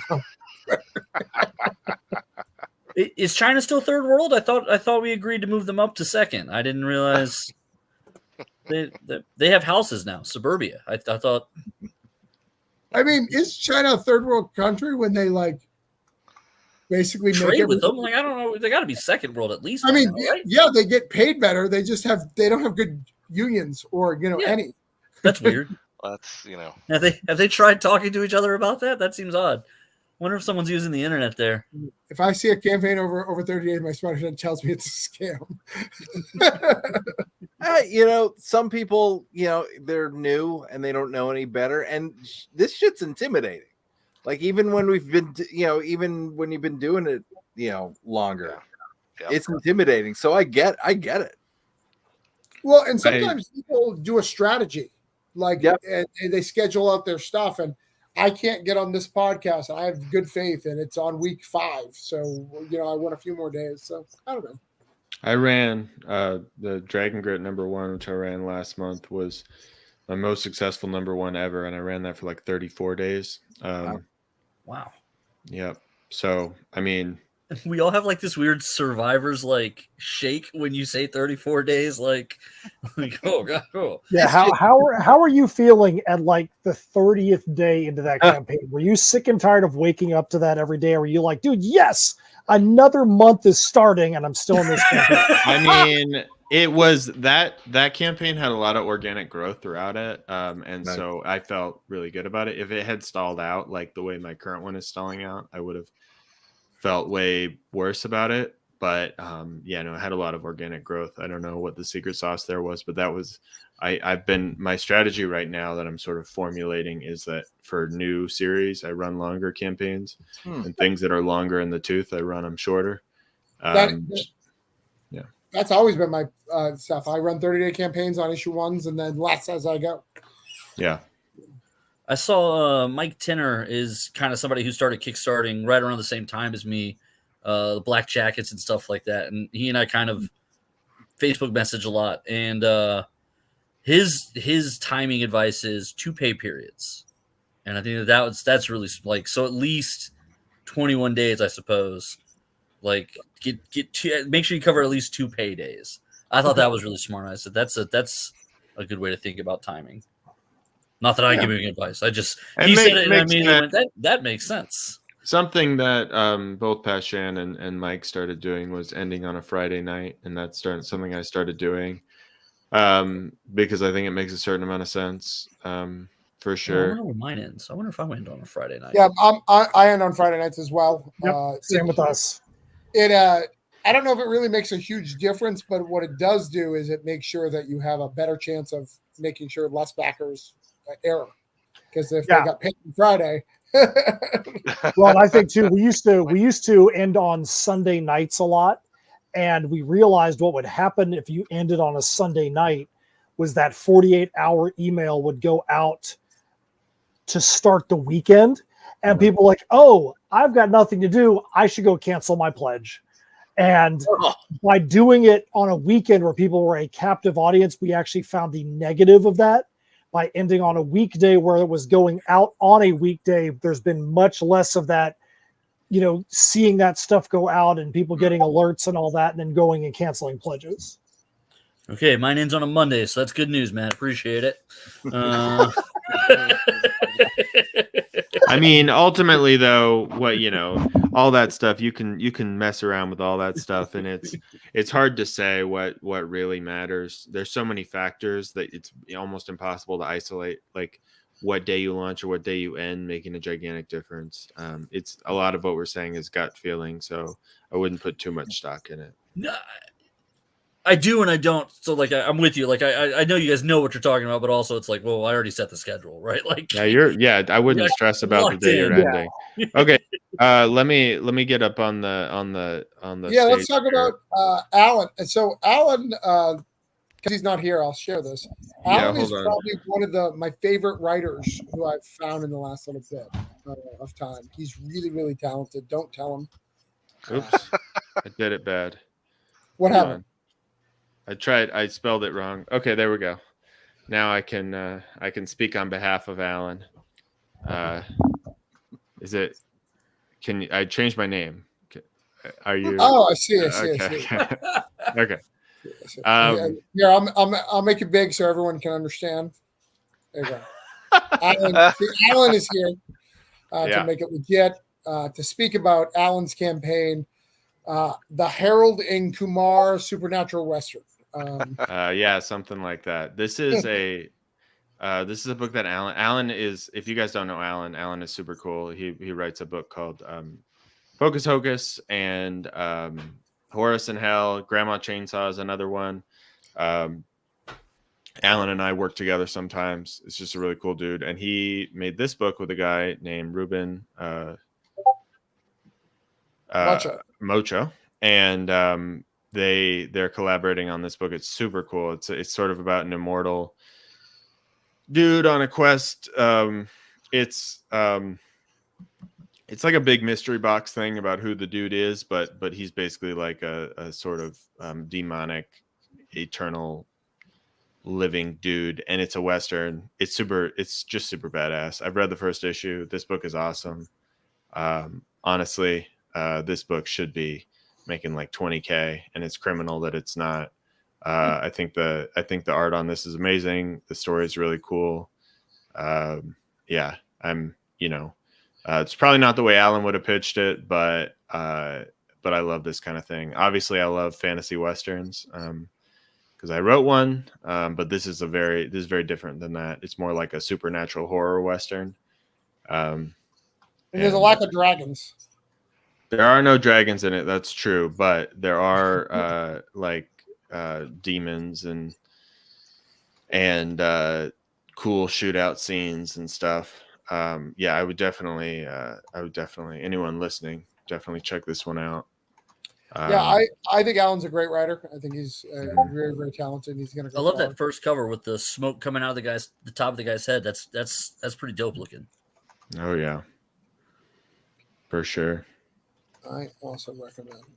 So that is everybody's campaign for this evening.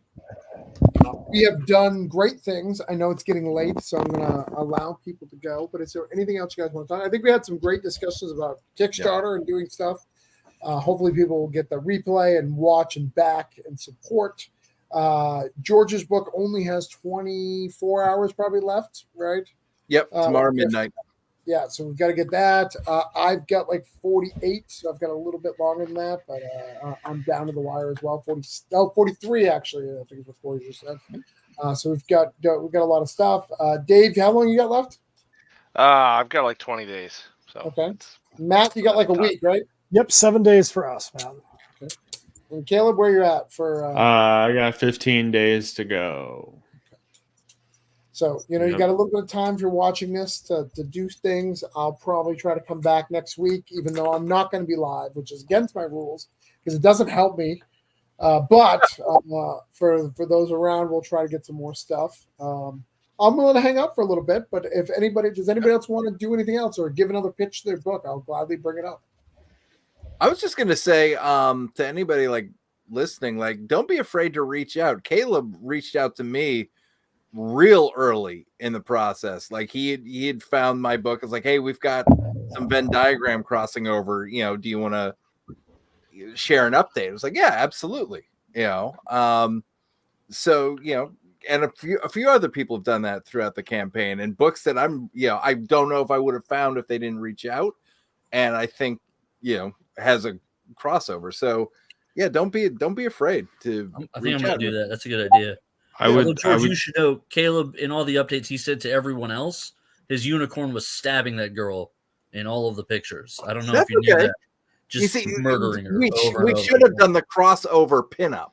Yeah. Honestly, I was gonna message you later about if our issues line up, future issues, we should definitely do that. Yes. To add on to that, I would say definitely try to like reach out to campaigns that have a similar vibe. I mean, obviously, so like when I was running a fantasy western last month, anything that was like a western, supernatural fantasy western thing, I was reaching out to those people, of course.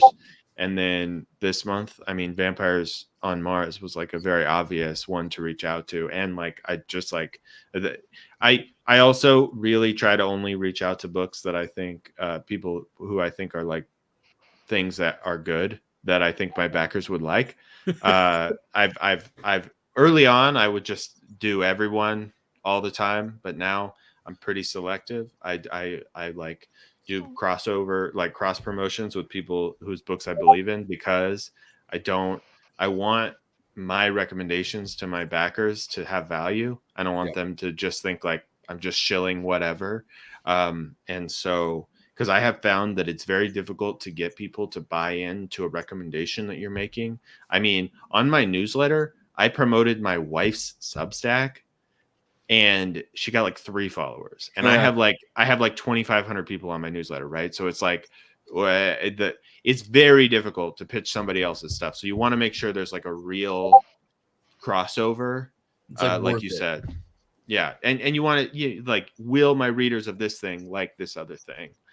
This is a really nice way for Caleb to preemptively tell me no. I appreciate it. That was a good. I mean, that was perfect. That was a good speech. I get it. I get it. Well, I'm telling you, actually, that's the thing is I probably would tell you no, but because your thing is a superhero thing, my thing is a unicorn vampire thing. Well, and yours is really good, and then mine. I didn't even put the pages up. Like, it's not even gonna. If I had. Corey, Dave didn't even write a picture, draw pictures in his. You're like, I mean you're gonna be at least beating Dave's comic. Well, I didn't draw any of the pictures in mine. I don't want anyone to think there's a single stick figure in my book. Listen. I've never once said I had talent. That was what Caleb is saying is. What Caleb is saying is the only books he recommends are other unicorn vampire books. So if you don't have one of those, you're out. Well, it's funny because my next campaign is a mythology thing, and it's about Medusa. And after I put a bunch of money and time into making it and getting it ready, I found out that there are like 3 other Medusa projects launching this summer on Kickstarter. Oh boy! So I'm like, damn it. I had a neat idea for like a wizardy Western thing about 8 months ago, and then honestly, like you guys have they've been coming out pretty consistently, and I was like, okay, well, never mind. I don't have to do this. This is okay. I didn't like it anyway. My rule of thumb in what I put as kind of soft facts. I think the laws of the shared update. I think that it's kind of not had its value. I think people undervalue it. People don't do it enough or don't do it right. Right? They'll just do an update to do an update versus having an update that matters. So the reason why when I'm doing a bigger campaign, while you'll see backer goals and you'll see campaign goals like number goals, is so I have more reasons to talk to people that they want to read. Because if I just update every Tuesday or whatever, they're not going to read that. They need a reason to update to share. The other thing is when you're doing crossovers, some people do a whole bunch of them. I try to only do one. I do break that rule from occasionally if I have to, or I'm not doing many updates. But I try to do one to make sure that person gets my full attention and my full support. And I have found people have huge expectations for these updates. But really, the math translates to normally 1 per 100 backers, which isn't great. But if you have something like Caleb's book has vampires and George's book has vampires, you may get 2 or 3 per 100. Again, still not gangbusters, but better than that one. No, I use the rule of the internet for anything where if 1,000 people look at it, 10 are maybe going to click it, and then maybe 1 is going to actually buy it, and that's if it's less than $10 a lot of times. So that's my rule of internet when it comes to selling stuff and like T-shirts and anything. I definitely think if you're getting more than 1 person to follow any kind of link or sell that you're making for another person, you're definitely you're successfully selling at that point. Yeah, for the crossovers, the other thing is the best, most successful cross promotion I ever had was when I did a crossover print with Alan's book last year. I did a unicorn print, and then his Pocus Hocus, which is like a wizard, and then there's like a demonic bunny, and he the artist on that did a really cool crossover print. It was like a really great piece of art, and we got a ton of people going across with that one. And so something like that is always a good idea. And then something that Mike Shea does, who does Miskatonic High, that's very successful, is he'll do crossover issues. He'll find another person with a different audience. Like he's doing a Tart crossover this summer with Miskatonic High and Tart, if you guys are familiar with that book, which is going to be awesome. And then that way all the readers of both of those series hopefully will go and get that crossover book, and then they're like really crossbreeding those audiences, which is, I think, a great idea. But obviously these things require a lot more effort, time, money. So it's like, you know, the easiest thing to do is just do a little cross promo. Now, when you say crossover book like that, are you talking like old school Teen Titans meets the X-Men, or are you talking about like 10 pages of each book like mashed up? They're like doing a full-on crossover issue. Sometimes Mike will do 2 issues. He's done where it's like one creator does the first issue and the second creator does the second issue on Kickstarter, but it's one story together, like 2 issues. So like Batman Spawn Batman kind of deal. Yeah. Yep. And that's what my current book is, except I'm the only creator involved. It's 2 of my own series, so I kind of missed the boat on that one. So maybe I should have done it with somebody else. But I like that you're like, my books are so good, I'll just cross myself over. It's cool. Nobody asked me him. He's like that guy who's like, "Fuck, I'm gonna go to prom. I don't care if nobody asks me. I'm going." I'm already renting my limo. I got my tux. Got the pictures booked. I'm going. I'm going. Your cousin already said she can't go with you. My mom's a good hang. What? Yeah. But yeah, I also do it with Nightwolf. I do a lot of crossover prints because we like the supernatural stuff, and those are really fun. He does. Rob is a big crossover print guy. Yep. He does a ton of crossover prints. Tinner started to do a lot of them. The Bad Bug stuff. They're starting to do a lot of crossover prints. But I mean, they're so successful already anyway. Like, I mean, sometimes I just message him and I'm just like, I want to borrow your brain. Like, just let me be you for just one day. Yeah, he definitely does them on the erotic books, the crossover prints for sure. Because, you know, if you miss out on the booby of the other book, you're really going to miss out on the full story and narrative and graphics that you need. Okay, so this is a good panel to ask this question. I guess we don't have to answer. I don't know what the format of the show is because I'm not a good researcher. This isn't the normal format, so go nuts. Do you? How do we not respect the boob books on Kickstarter? Are we tired of it? Is it a good thing? Is it a bad thing? I know they're successful, and I don't have a problem with people being successful. I'm just always I go back and forth. Hold on one second. Let me just introduce someone who writes them. Okay. I've written a titty book, and it was fine. It was a good time. I think it's fine. I think you got to do what you want to do. I did one and it made some money, decent money. It wasn't Mike Tiner successful or Pat Shan successful. So it's all motivated by money. But my opinion is if you do it well, then, the problem is if you do any book and you're purely chasing trends and you're not putting your heart into it, then it's going to be garbage and people aren't going to respect it.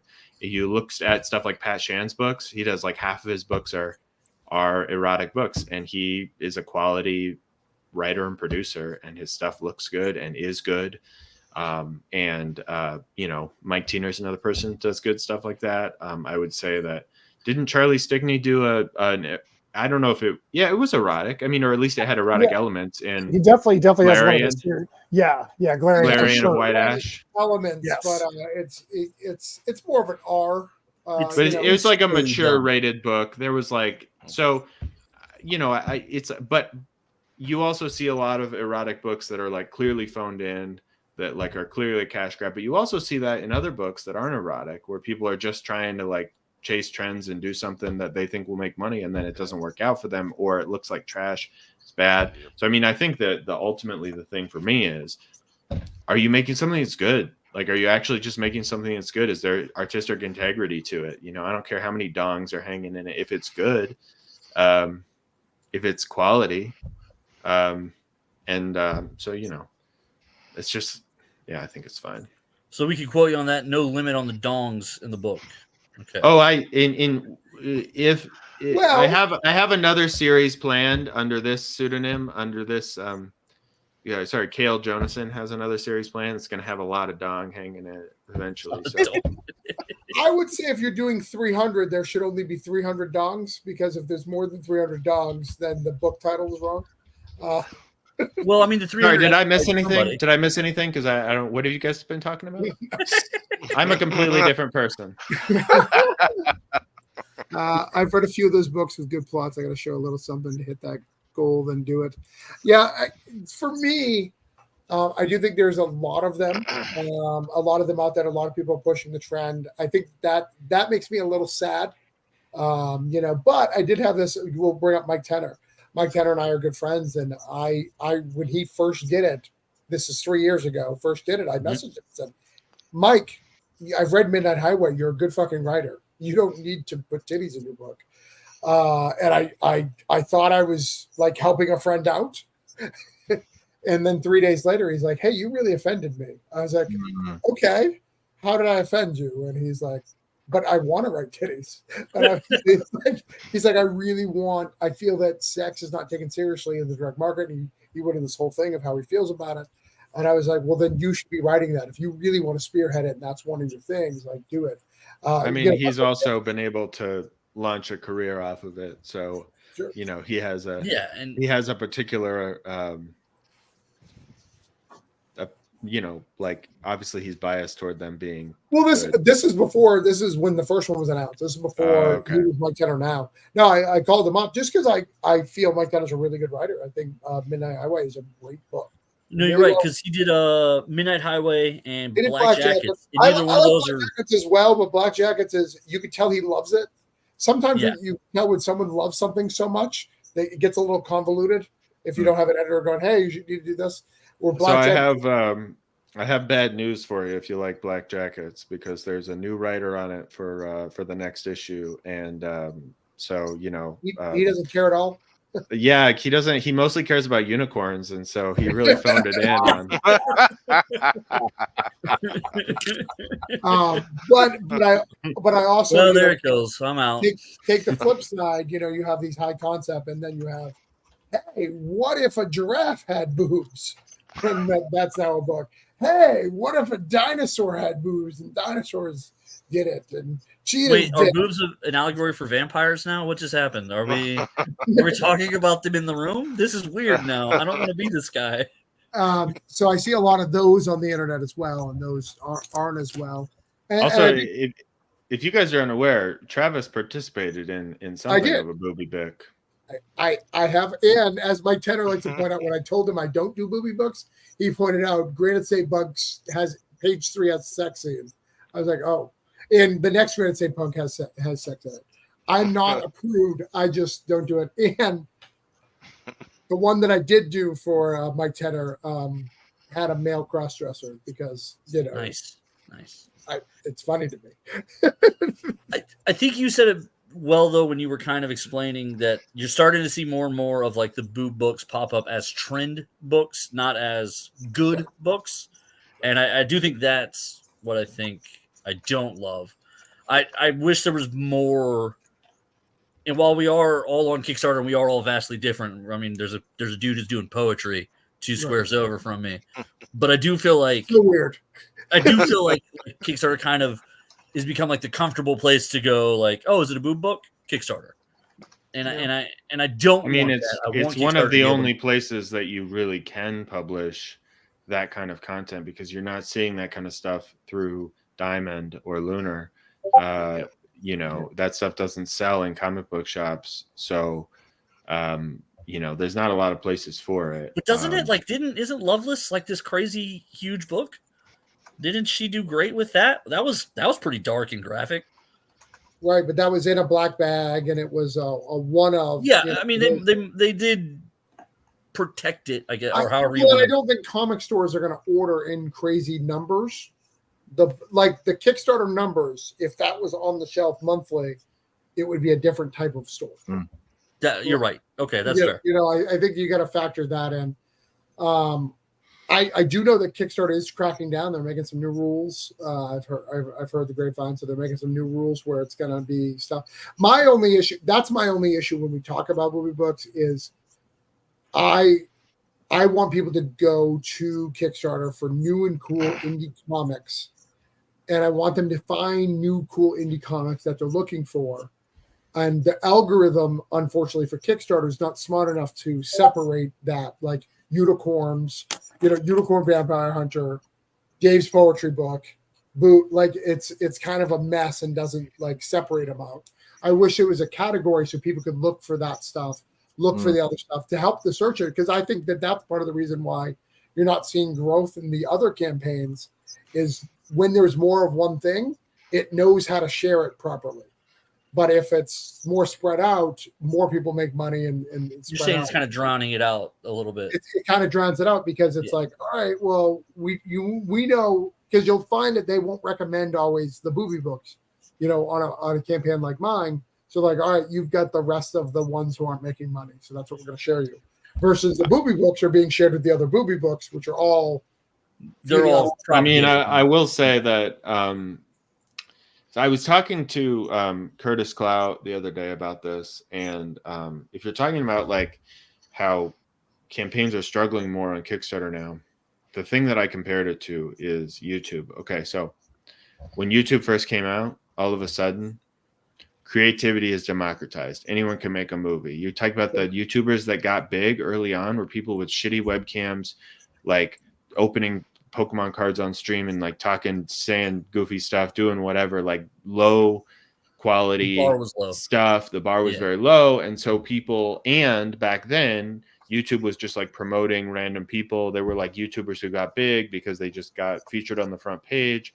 And then, but now as time has gone on, the level of quality has risen so much that if you want to compete as a new YouTuber, like you have to have like quality production values and like be, like the bar is high. And Kickstarter 2009, you're starting out, you can have like, books that are just like really indie little stuff that really ends up being very successful over time. And if you look at other Kickstarter categories, you'll see this, like with board games, this happened a few years ago. You start to see companies moving in, because another thing that we're not talking about right now, in addition to the booby books, is companies. You got Boom and Dynamite, Skybound. That drives me crazy. That's the worst. Doing these big campaigns. Now, on board game Kickstarter, companies like Cool Mini or Not have been doing that for years. You got Zombicide making millions of dollars, Gloomhaven making millions of dollars. These are companies. Those aren't individuals. And so you start to see that. So what's happening on Kickstarter is the bar is being raised. And then you have people like Mike Tiner and you have people like Pat Shand who are essentially operating as companies at this point. They're no longer operating as individual creators. They're just not. And they're putting out books on the level of companies. And they have, so you're seeing this like bar of quality, like how much is being invested in these projects and how good they look and how quickly they're being put out. That's raising the bar, which means that I always like to say that Kickstarter democratizes creativity, and to a certain degree that's true. But as we go on, that bar is being raised higher and higher, which means that for people like almost everyone on this stream, I think we're all individual creators, basically, like operating on an individual creator level, essentially. Some of us have partners that we work with, but we're not companies, and so we have to work that much harder to compete with those guys. Like, even to compete with people like Mike Shand and Mike Tiner and Pat Shand, let alone Boom and Dynamite and Skybound. So do you think that maybe they should categorize this differently? I don't know. I mean, I think it's not a bad idea to have a category for erotic comics. That said, I think. I just meant like indies, like real indies. They're never going to do that. They're never. And you don't want to, because I look at some indies and I'm like, I look at Caleb or George. I haven't read your book, Corey, so I can't say that. Or there's a certain quality, and there's a certain quality below that you see. And I'm not trying to dismiss anybody. Anybody great comics. I love Kickstarter. I want everybody great comics. But there's certain people who are like, this is shelf ready. This is not shelf ready. Mm-hmm. Kickstarter should allow all of that. That's like YouTube. Even though you can't be successful just uploading a shitty like webcam video to YouTube anymore, unless you're like incredibly clever, you can still upload. I can upload me trying to sing, even though I can't sing a single bar. I could try, be singing Wonderwall on YouTube and put that on YouTube. Like, that's allowed. I could But why did he laugh so hard at you singing just now? Well, I laughed. I just thought that was such an interesting selection. Okay. He's like, man, I'm going to rip it and pull in Wonderwall, man. I'm like, dang, man. That was a deep cut right there, man. yeah. But I was just wondering if Matt's been at Caleb's karaoke night and was like, No, No, not in no. any way. Just you don't the want to selection see of me lyrics. at you don't want to see me at karaoke. It's not good. But But if The you point do, is- Wonderwall. yeah. It's right. My point is that anyone can launch on Kickstarter. Like they'll approve anything as long as it follows their rules. Yep. But you know, the bar is raised, and so that's where, unfortunately, that's like a double-edged sword. On one hand, you can go to Kickstarter and get some really good stuff now, and it's pushing everyone to get to that next level. I mean, I've been pushed to a higher level of quality because of that, and I think that's good. But it also means if you're coming into this from nothing, it's really hard to get started because you really have to come in with a strong offering with but good art. that's sort of why I almost feel like there should be, maybe this is just me being the small guy here, like a minor league Kickstarter. You know what I mean? Like, But would it be any more almost doesn't feel- successful if it was in Yeah. a different category? I don't know. I mean, I still think there'd be plenty of comic book heads who would be like, yeah, I support the minor league Kickstarter. I mean, here's what I don't like. I don't like that when I launched DMA #1, Keanu Reeves launched Berserker 2 days later. He brought a ton of people to the platform. He brought a ton though. of That's eyes to everything. undeniable. I know that the eyes argument is what everyone says, but a lot of the people who were clicking, they weren't looking past Keanu Reeves, and they That's true. weren't clicking on all the other comic books going, oh, I came for the Keanu Reeves comic book and I stayed for Vampires on Mars. Like if they came for Keanu Reeves shooting people, a la John Wick would have just come out. They were there for Keanu Reeves shooting people. Well, apply your internet argument about the 1,000 people. If 1,000 people show up for Keanu Reeves Berserker and 10 of them stick around and become regular Kickstarter users, that's a win for Yeah. Kickstarter. That's a win for all of us. I would also even go to your comic store, use a comic store comparison. Most people are coming in for Spider-Man and Batman, but now and then someone go to the end of the aisle and they grab a Saga or they grab a Walking Dead and it changes the world. So I think I agree more with the pop anime comics here, with the rising tide raises ships of a similar type, but not all the ships. And I know it's a hopeful thing when you say something along the lines of like Keanu Reeves bringing 10 people who stayed is better for all of us. And it is to an extent. I just, first of all, I don't think he ever needed to be there. I think between Keanu Reeves and his publisher and his movie studio and everyone else tied into that, I think they could have done it 100 different ways. They could have sent the books for free to the comic shops. They could have done a bunch of different things. They could have worked on consignment with the comic shops. Like, there's a bunch of different ways that they could have done it that didn't involve, on some level, making us competitors. And I know that someone who pledges your book doesn't mean they're not pledging on mine, but the reality is they are only spending X amount of dollars on Kickstarter. That's true. That's true. And while we do lift each other up, and we do it all the time, and that's why I'm in indie groups and I'm in all of that, when people come in from the outside of it, and I'm not, yeah, you are in competition with everybody. I totally agree with that. And you do, I don't mind being in competition with people who I think are also about comic books, better or worse. I think at least then we're on the same page. I do feel like when people kind of come in from the outside who could have done it on their own, didn't need to kickstart, didn't need to kind of even enter the fishbowl in the first place. I get frustrated when stuff like that happens. When Boom, Power Rangers is already selling a bajillion copies. When they kickstart their hardcover collections of it, I got frustrated with that. That happened on my second Kickstarter. Mine still funded, and I still exist. Why do you think I hate you? Well, the one thing I would say in our core, though, is that you have to look at and remember Kickstarter is a business in and of itself. Comics itself has got one of the highest numbers of actual projects and the highest percentages of successful projects on the platform. Is it true? But it's like 100%. Yeah, 100% is true. But however, from a dollars perspective, from a percentage of dollars raised for Kickstarter in and of itself, comics is fairly low. I remember the stat was like 5 to 7% overall. So there's that many projects, but the number of dollars is lower. So if you're somebody who is the head of comics or the head of publishing, you're going to want that boom to come in. You're going to want those. And here's something that this is actually an important point here is that, I've been friends with Oriana Leckert, who is way up the food chain. At the time, she's been the head over comics, head over publishing.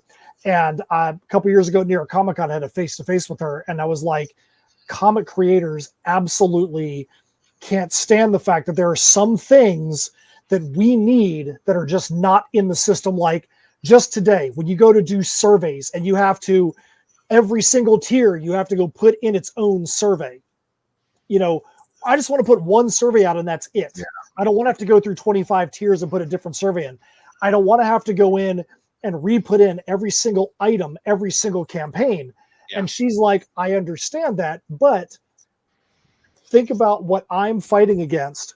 If comics is only 5% of the overall revenue and we're going to our developers and I'm like, I need you to do this thing that only exists in comics, the developers are going to be like, I don't have the time for that because I have to do this thing to be supporting this multi-million-dollar tech project. So in the long run, in the long term, having projects that come in that bring more eyes to comics that helps that dollar amount go up in the long run does trickle down to what we're doing, because we might see developments for our campaigns that we would never see if there wasn't the big time eyeballs coming to the platform.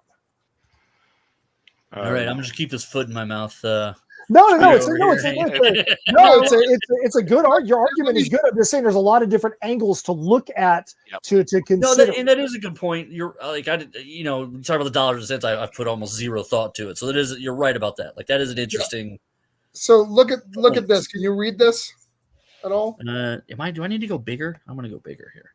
There we are. Let me see. So comics, if you see, is 66%. 66.77%. This is stats that are live right now on Kickstarter.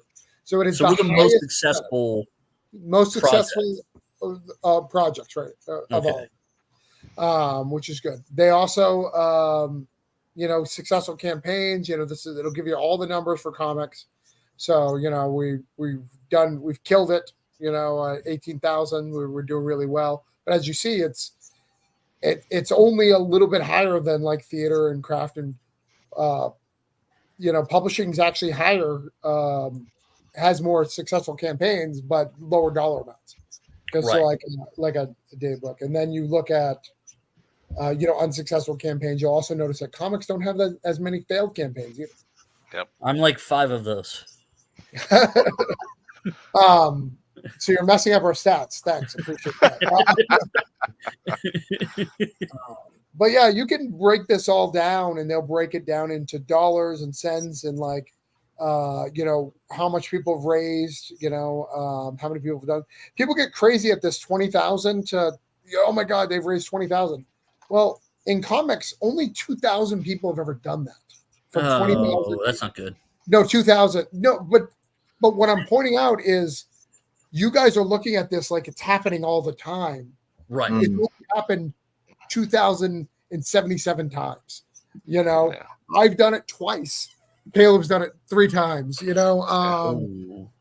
felt cocky. I don't know why. It was meant to be. It's actually the opposite of cocky. It's more of a, and then I did. But we are seeing with that number of 20, we are seeing a lot more do it now. Is this sort of the moment where where it says, I feel like I've seen a lot more campaigns in probably the last 2 years hit this 20 than before. You know how when they list successful movies now, almost all of the top 20 most successful movies are all in the last 15 years now, because the money is just different in how people go to movies. Do you think that that's happening in Kickstarters? Oh, I think in Kickstarter you're seeing the converse of that happening right now. Oh, yeah, but I feel like more 20. Well, I feel like the Tenors and the Shans and the White Ash, when he does his, they go way over their number. Well, they might go way over their number, but I'm saying for the most people, I think you have to look at a couple of factors. like my most successful campaigns were 2020, 2021, when entertainment competition was very low. A lot of people were stuck in their houses. Everybody had tons of additional money. Then you get to 2022, 2023, and this year, where we don't get stimulus money. The competition out there is great. Inflation is out of control right now. You're not getting money back on your tax returns like you used to. And so the amount of money that people have, people might have had money then to say they're going to go back, every single one of us on this stream and Charlie Stickney. Now they might say, you know what? I've only got X amount of dollars I can spend now. And I know I like Charlie Stickney. I'm only going to go back his thing because I've got that foundation there. And the rest of you guys, I really want to back you, but I just don't have the money to do it. So I think that that's a factor that a lot of us are seeing. I mean, I know that, Travis has seen it happen on some of his titles. I know I've seen it happen where the dollar amount on certain titles, like I know for Granite State Punk, for Broke Down, are a lot lower now than they were when they were at their peak. And I don't think it has anything to do with the book or the fact that it's the third book. I think a lot more has to do with the economy and the fact that Travis does do like 74 campaigns a year. But I digress. But I do think that the economy plays a lot more into it right now than anything else does. I mean, that's all. I mean, no one has said anything that sounded dumb, except me probably. But I get my frustrations are always as the guy alone screaming at the screen, being like, did I really just launch the day before one of the nicest human beings on the planet launched his comic book? Like, that's cool. That's great. That's what I wanted to do. And that's kind of, if they even did like a Kickstarter indie or like a weird sub brand, I would be the first guy to sign up and try to be the experiment on it. Cause I feel like if I'm not here at this level, like y'all put out a lot of y'all put out quality, like you guys keep naming books that I know. So like, it's not the same thing. So like, I would be fine if someone was like, hey, can you go down to 2A and just see if you can keep it in the ball field a little longer? I would be cool with that. As long as I knew I wasn't going to have to compete with Keanu Reeves and Boom Studios doing a 7-book Power Rangers collection and, a poetry book that's better than my comic. Like, I don't want to have to arena fight everyone who's like 4 steps ahead of me for the same dollar. Cause I do think you're right that everyone is competing for X amount of budget now. I do sort of wish there was almost like without making me go to Indiegogo, don't make me go to Indiegogo, guys. I'll behave. I promise.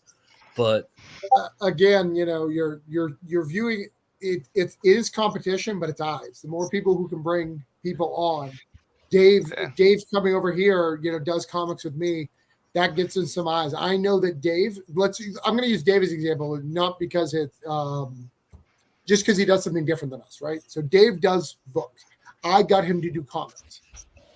Dave has certain backers who back all of his poetry who are comic readers. They don't buy any other stuff but Dave's poetry. Yeah. Because they've decided, because there's a crossover. So Dave built it. Dave couldn't have built that audience if he didn't come up with comics. Yeah. So that's on a small micro level of showing that it can work. Matt and Caleb being in my anthology, me being in Caleb's anthologies, those help share audiences, and someone may read those things and go, hey, I like this one aspect. I like this guy's writing. And look it up. If I have a catalog and can capitalize on that, it's going to work. And I know, like Philip Bruhorn, he's written nothing but anthologies, in thousands of anthologies. And then he is eventually going to do his own comic book. He's hoping that all of that holds weight because he's been in all these other stuff and doing. It's all about, getting stuff. That's why I back so many books, as I want to give back to the community as much as I can. I want to make sure that's why I do these shows, to get back to these communities, because I do believe that we need to grow. And I do think that I want more Marvel and DC and stuff coming in. I do. Because here's where my logic is on that. Before I will let other people spot. Right now, you will always be able to buy Spider-Man, Batman, Superman, Avengers, JLA, right? That for the most part. You'll always be able to buy those cards. But what about Blade? Blade always has 10 issues that goes away. Ghost Rider, what is those? if they had a Kickstarter model added to that, where those fans, because there is enough fans, could just buy that on Kickstarter, then all of these characters that we love so much could have additional shelf life. Yeah. So I actually want the opposite. I want all these motherfuckers to come over. So I would say to that, I don't think you're wrong. You're probably not wrong as far as like that would be a cool way for them to do it. I also think sometimes they just kill books that have the numbers for anyone other than them, right? Like Blade, when they kill it at 10, probably has 3 times more readers than any of us have backers. You know? So, yeah. No, I think you're right. What I was gonna say is on Kickstarter for publishers, the vibe has totally changed. The like what people will accept has completely changed. Do you guys remember when Archie Comics did a Kickstarter? No. What did they do? Okay, this is fun. Back in like 2016 ish. Do they have Archer do a Betty Veronica bikini photo? Like what? No. It was just Archie Comics. It was the new Archie Comics. Okay. The like Archie and Jughead. Mark Waid was writing it for the first run. Okay. And it was like they were doing Archie and Jughead and a Veronica book and like something else, and they did a Kickstarter, and they got so much flack for it that they canceled it. Because basically they were like, okay, we're doing this big Kickstarter. All these books are going to come out through the direct market, but you can get them. You can help support us. And they were charging more than they were going to charge on the direct market. And they canceled it because there was a huge backlash. People were so mad at them. But now you have big companies doing stuff like this all the time. I mean, I will say that this campaign in particular was a little different because they were trying to launch like 4 different series at once. It wasn't too far off. Is that who was that on that cover there? That was is that Dodson doing Betty and Veronica there? What's happening there? I don't know, but yeah, that is sort of like a sexy that Adam cover, Hughes? I guess. Like, what's Adam Hughes. They canceled it because they got so much backlash. But now you got big companies doing campaigns like this all the time. So I agree with the old crowd. Changed. What happened here? Where's our pitchforks? Like, I'm fine with this. Like, also let's note that they did raise 34 before they got ran out the door. Like, yeah, that's true. They were look at how much they were trying to raise. I mean, well, and that's why they got ran out the door. I assume they were kind of being pompous about it. If they'd have walked in and said, "Hey, let's raise 35." And launch the anthology issue with the zeros before we go to direct market, I think I would have backed that and been happy, right? But let's go down that rabbit hole. 350,000 for Archie Comics, which is probably the lowest tier of like professional comics. That would have changed their market. They could have actually done amazing things. So yes, there's one view of it where like, oh, they asked too much, but it also could have made them a big player. But then I look at like Boom Studios, but they were trying to be a big player off of crowdfunding, where we're trying to just get published off of crowdfunding.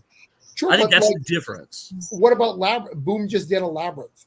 Labyrinth is a very low fan base totem pole, but those fan base are rabid. If you buy those and send those to comic stores, it's not going to be ordered as much because every store maybe have 1 or 2 fans.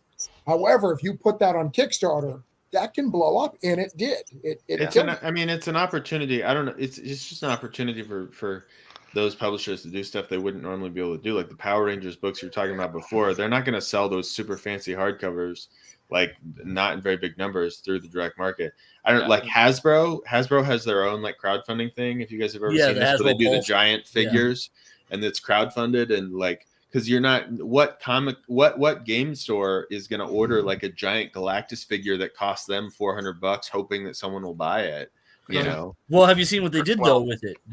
I think this is why they crowdfunded. It made the molds and everything, and now they've turned around. You do maybe, yeah. You're probably right. You're probably right. I'm probably wrong. This is why I am the new guy. This is why everything I'm doing is wrong. Oh, and but. The Sentinel that they printed, though, I'm sorry, Dave. The Sentinel they made, they're selling it for Walmart now on Walmart.com for $1,000. When in the Hasbro Pulse, it was a $500 thing. Well, for is those is Walmart selling it, or is a seller selling it through Walmart? Ooh, I don't know if they do secondhand. If they do, they might do secondhand. Walmart does. You can sell stuff as a seller on Walmart, just like you can on I Amazon. didn't know that. Okay. Just like Amazon, same thing. So it's probably just a resold thing. It probably is then. If that's the case, then it probably is, and someone's just doubling their money. Well, and you can look at it the same from a publishing standpoint, right? I think if somebody on more similar to stuff that I'm doing, a guy like Brandon Sanderson comes in and has probably the biggest publishing Kickstarter ever. It was the biggest Kickstarter ever. The biggest Kickstarter, yeah. Yeah, so, he's gonna build a warehouse off of that. Did I read that article wrong? And that makes me happy because it's like, hey, that's more eyes looking at more traditional stuff. Plus, he offered. I mean, I looked at that campaign. I considered it for a brief minute because I was like, there's some really cool shit on this thing. That you're never gonna get just by going to a bookstore and buying a copy of those individual volumes of that series. I think that's probably a better. I would probably be more okay with that, where like it is something totally the only place you're going to get it. Like maybe the Power Rangers one too, the only place you're going to get it. But like with the Berserker one, they did a graphic novel, and then they went back and released issues 1 through 6 in stores, and then sold the graphic novel. So this, that's kind of that. I don't know. I know we're going circles, and you guys are all smarter than me. I want to go back to Brendan for a minute. Do you know what he did with some of that money, Corey? Did he give you a check? Because I didn't get anything. No, I'm just kidding. He actually did. Everyone who was not funding in the book category, that when he funded. Oh, Brian Sanderson. Okay. Yeah, Brandon Sanderson. Yeah. He went through it all live and funded them. That's awesome. Well, and he basically started a company off of that Kickstarter, is my understanding too. He started a publishing company where he had a company already, but it definitely grew. And he's going to be publishing other writers and stuff. Listen. There's always going to be good exceptions, and somebody going viral and blowing up because I don't think he was asking for $1 bajillion, and that's what he wound up making off of it. Was every dollar ever been printed, I think, went to him for those books, and that's great because it's not like he showed up and went, "Hey, I need $10 million," but he got that, and that's a different thing. That's the market going, I want to buy that, but I guess it sort of hurts my feelings a little bit as the indie creator guy when the celebrity and the publisher team up and both of them come in and they're both bigger than me and they both have the resources that they don't need to do it right here on top of me. And then they do it and they're not doing it on top of me as though they know me. It just so happens that I'm the guy next to them going, "Hey, don't forget about me." And that's the not fun part of it. Travis, can you pull up the link that I put in the chat really quick? I can. Yeah, I do want to wrap up because I'm sure people have to go to bed. Does anybody need to go to bed now? I'll let you guys leave. Anybody got to leave? I gotta go in a few minutes, but yeah, I'm still good right now. I have a I also want to show Corey this comment, just because if we're not gonna hurt your feelings, let's keep going. No. That's literally, you could put that on a T-shirt and that would explain so much of my life. Like that whole last line. It's accurate. It is. You know that this is really hard for me because Mike Shea killed my family. Like I believe it. He murdered them in cold blood. This to make his books. Just so you know, he's funded off me the same offer. Here's the reason I wanted to bring this up. This launched this morning, and Mike Shea has been on Kickstarter about as long as I have. But he has consistently done this series, Miskatonic High. It's like the only thing he does. Yeah. And he does a bunch of issues a year, and they put out really quality stuff, and he's very consistent. And he launched this morning and made $17,500 in one day. Now that's on the back of, this is a long running series. Right. But people don't show up like that. That's cool. People don't show up like that unless they believe in the creator and they believe in the book. Like, he's built a dedicated fan base that loves what he does, and he's been incredibly consistent. And he's not a big guy. He doesn't have connections. He doesn't have, No, I've been seeing these forever. I mean, you're right. Like this, he's been doing this. This has been his bag for a long. This is a classic example of making a good quality thing and putting in the work year after year, and here he is. and this is not like but one of the things I want to point out, not to like shit on, but it's not like gangbuster art, right? It's not like crazy high tier. It's quality though. It's absolutely quality, but it's not like some of the stuff that you can see somewhere where like a Connor Hughes, I think, is like a cut of like. I would also say though it's better than maybe a third of the Marvel and DC books that make it out every month. Sure, yeah, but it's this is well written and it's I think well drawn and it's well presented and he's just consistent as hell, and so. But the thing is that that this is an example of someone. He's not famous. He's not bringing something in from outside. He started like we did, and I think that he's a great example of like why Kickstarter works when it works and what it's for. I agree with you, and I don't dispute that. I think a lot of times there are people who come from the other side of it that I think. I don't know. Maybe I don't feel like they help us as much as we let ourselves. I think we all think it's really cool that Keanu Reeves made a comic book on Kickstarter, and we're kind of okay that like he's a likable guy and that it was like a thing. But like he didn't have to. Like between him and the studio, they could have. There's a million other ways they could have gotten it done. I mean, we've all been at comic conventions. Yeah, and they earned that, and I totally agree with that. But like we've been at comic conventions where somebody's promoting. Yeah.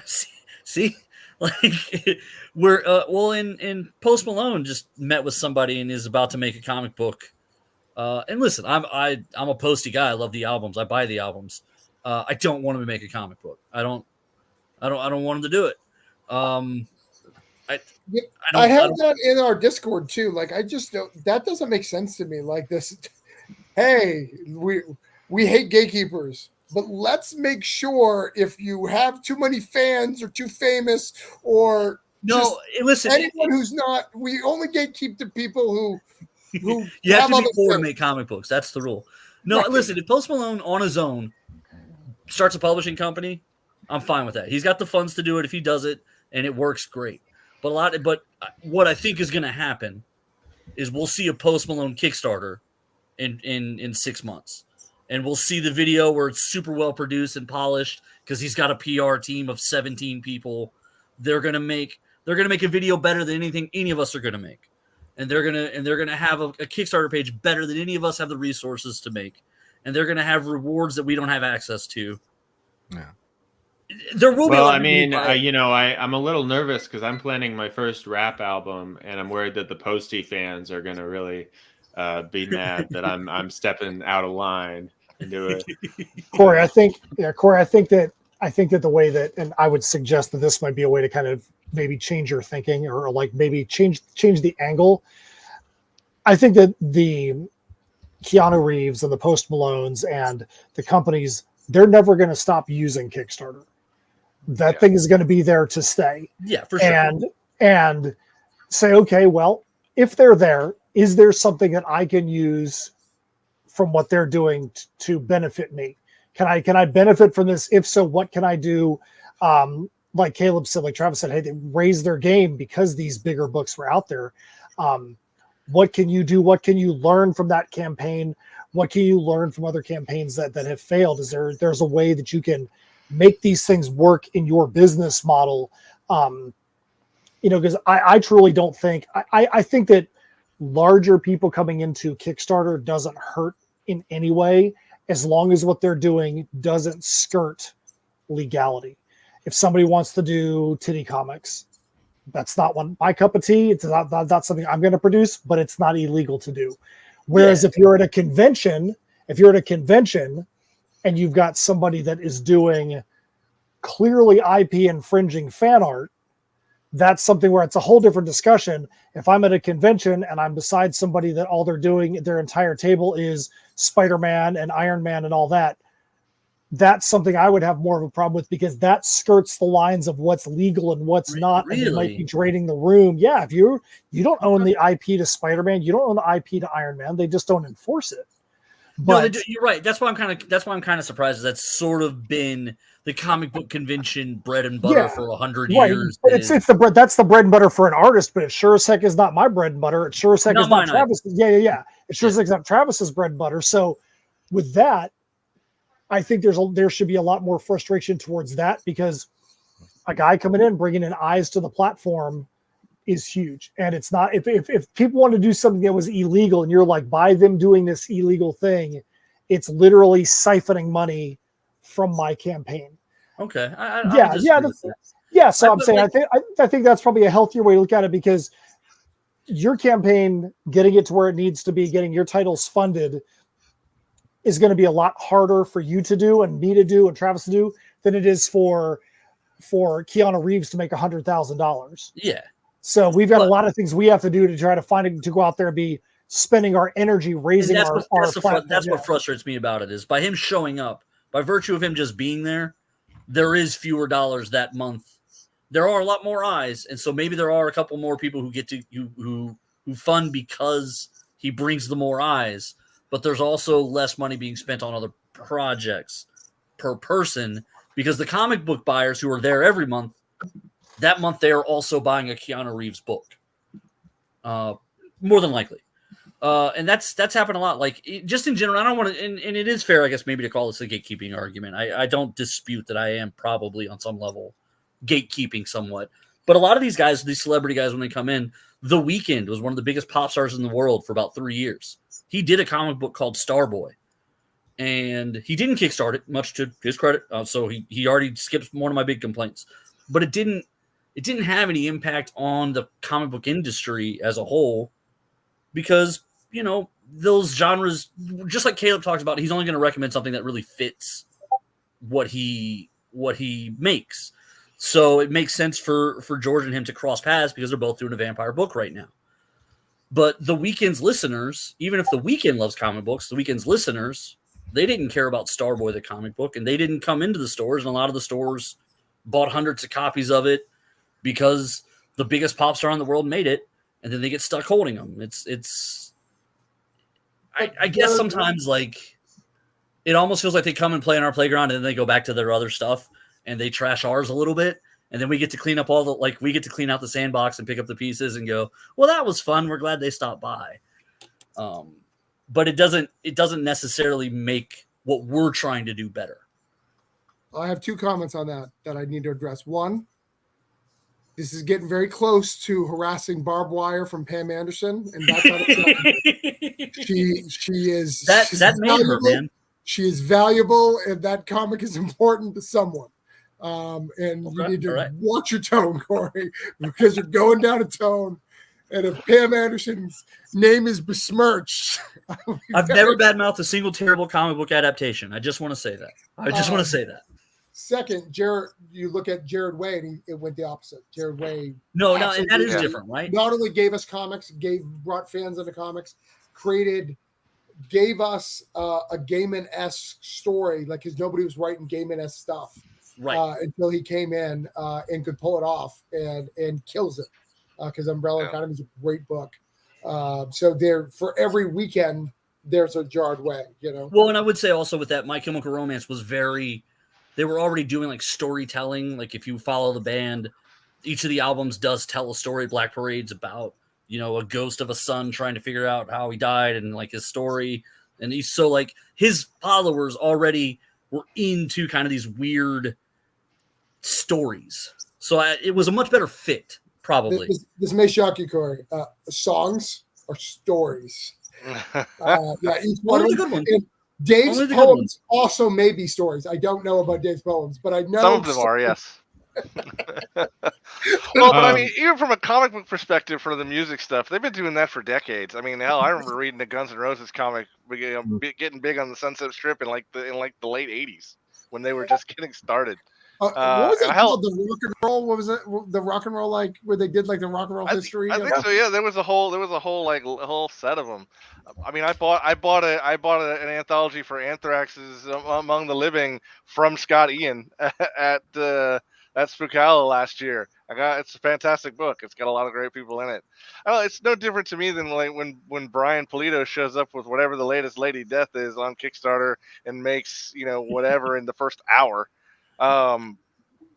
It's still good for everybody else. I mean, it's just eyes coming back.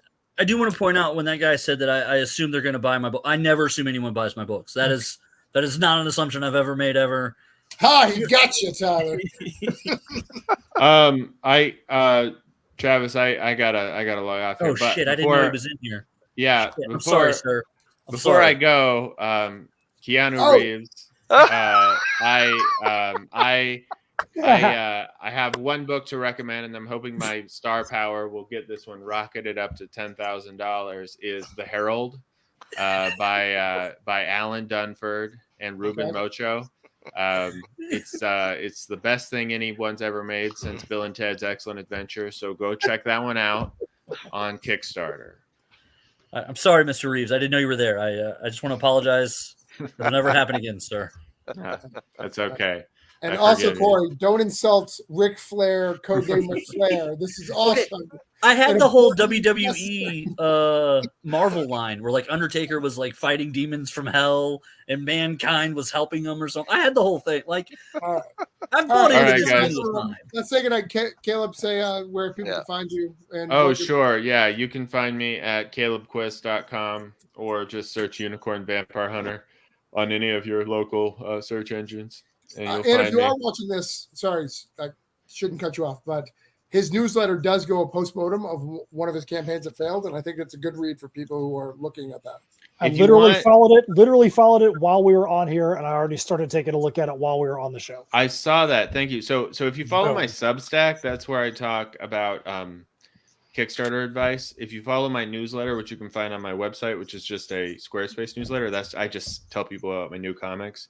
I try not to blather on about my advice on that one, but my Substack, I do get into my real guru mode. So if you want some like nonsense advice and experience in me, like sort of talking about how much I failed and how bad failure feels, then go to the Substack and that one will. And thank you, Matt, for following that. So, all right, guys, have a good night. Good luck with all your campaigns. Good night. Good night. But it was nice to meet you, man. Tell people where to find you and why you need to go to bed. Yeah, man. Well, one, because I'm freaking tired, man. That's exactly what it is. I've got soccer games to do the next 4 days in a row and other crap to do. But yeah, so right now, the best place to find me is tinyurl.com/TFNRE. That's Tales from Nocturnia, revisited, remastered, re-whatevered. Still out there for another 7 days. Inexplicably, still haven't even reached minimum funding yet, but we are closing in on it. We're only like $212 away. That's what that word is. But if you want to find us where we are not on Kickstarter, go to linktree.com/InSymmetry Creations. That'll take you to all of our social medias. You can get the metal music that we do, music videos, all of our other titles, all the stuff's articles for sites like Horror Geek Life and Creepy Kingdom and Fangoria. And but right now we want you to go to tinyurl.com/TFNRE and pick up some of our medieval madness. That is Tales from Nocturnia. Nice. Dave. Yeah. Yep. So davidgreshel.com will take you to the newest Kickstarter. Check the stuff out there. I am on social medias everywhere as Electric Infamy, for the ones that I'm still a part of. I'm tired at this point, so I appreciate everybody hanging out and talking. It's been cool. Corey. Don't find me. Don't look for me, but go to Kickstarter and look up DMA. Go to that. That's where I would love for everyone to go. It's 180 pages. It's 6 full issues, 3 brand new ones, including 24 pages backup story. Total 48 pages of backup story. There's all sorts of great stuff, fun art. And I will not go to the homes of everyone who backs it. And everyone else, I might just show up and stay the night because this is all I do. That's a reverse incentive. I like that. Yeah. It's like non-stripping stripping. It's a weird threat, but I like it. George, follow that somehow. Yeah, I will do my best. So Kickstarter officially less than 24 hours to go. Vampires on Mars, bit.ly.com/VOM. If you want to follow me daily, still on Twitter at LazyHorde, LazyHorde. If you want to check out the comics, it's at homelesscomics.com. I too have a Substack. You can just search George O'Connor, kind of covering the juggling act of being a dad, being a husband, being a creator, day job, and all that stuff. And we didn't even get into the metal part of my background because I feel like there are some people. Yeah.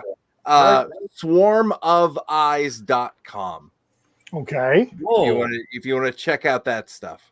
What kind of sound you got, man? What would you I call us born of the big four with more of a modern vibe and sound on top of it, Kill Switch, Lamb of God, the type of thing. Nice. That does sound like right up Dave and Matt's alley. Yeah. As soon as Matt was like, I collect band t-shirts, I'm like, we have so many band t-shirts.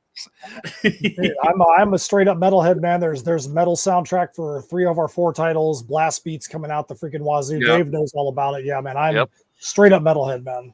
Is it this right here? Yes. It's slightly out of date, but yes, this is no guy looks like you right there. Just that you did not have to do that. You did not have to. This could be his stunt double or son. You didn't have to say that. Like that was. You're right. My bad. That was assault, brother. Like that was. Swarm of Eyes, Spotify, YouTube, wherever you listen to music, we got stuff going on there. That is a dope name for anything. That is awesome. Thank you. I think we all know, whether it's in bands or comics, like all the fucking names are taken at this point. So we had a list and it sounded metal and we could get the URL and and bonus points, 3 syllables. So, hey, there you go. So that. Oh, that's smart. I didn't even think when you said, I was like, why does it need to be? But yeah, that. For Vakken, of course. Yes, that's right. No one's ever chanted anything for me, so I get it now. I get it. Yeah, I mean, and he's a New Englander, so he has to learn how to be angry. It's harder up there, because you have to literally travel to see people, so you have to try to get angry at somebody. You can just stay at your home and just live woods be haunted by the Stephen King ghost. Yeah, sure, that's it. Beyond that, I'm from New Hampshire. It's live free or die. We're hardcore. Travis, are you still up here, or you're somewhere else? I am in Florida. Okay. However, I am up there several times a year. I was actually just up there. Was it last weekend? Is it really last weekend? The 14th. No, I was up there the 14th. Yeah, no, last weekend. That's last weekend. Yeah. No, last week. No, last week was the 20th. The weekend before. I was up the 14th. We're back up October. I'm up often because of Granite State Punk. Yeah, and I love the New England area. But plus the government doesn't let them leave Florida that much. There's a deal they made. If the government's keeping me in Florida, my persona is definitely alive because the Florida would not want me here. I am far too liberal for this state. But I am Travis Gibb. You can find me at travisgibb.substack.com where we talk about all sorts of very, very cool stuff. If you want to bat broke down in Canyon City, you got another 48 hours to do that. I will get vampires in my next update tomorrow morning, George, and see if we can help you get a little bit more money. So when you you don't unfund in one more drop pledge. Yeah, maybe we can fund you 3 times. That'd be two's good. But I will take all the cushion for the next 23 hours. Absolutely. Right. All right. Good night. I'm going to play my outro and we'll get out of here. All right. Bye, Al. Sorry, I lost it. It's here. All right.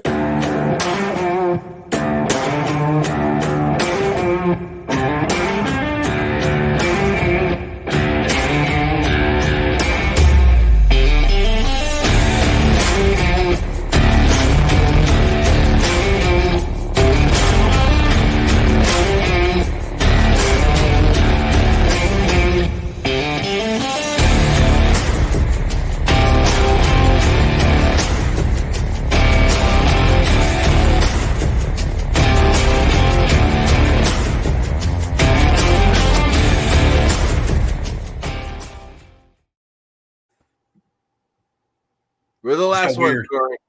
It's great to meet you, man. Good luck with the campaign. You too, man. You're awesome. I think it was a great idea, and that cover's dope, man. Oh, there is a Travis. Travis, man, thank you so much. I truly appreciate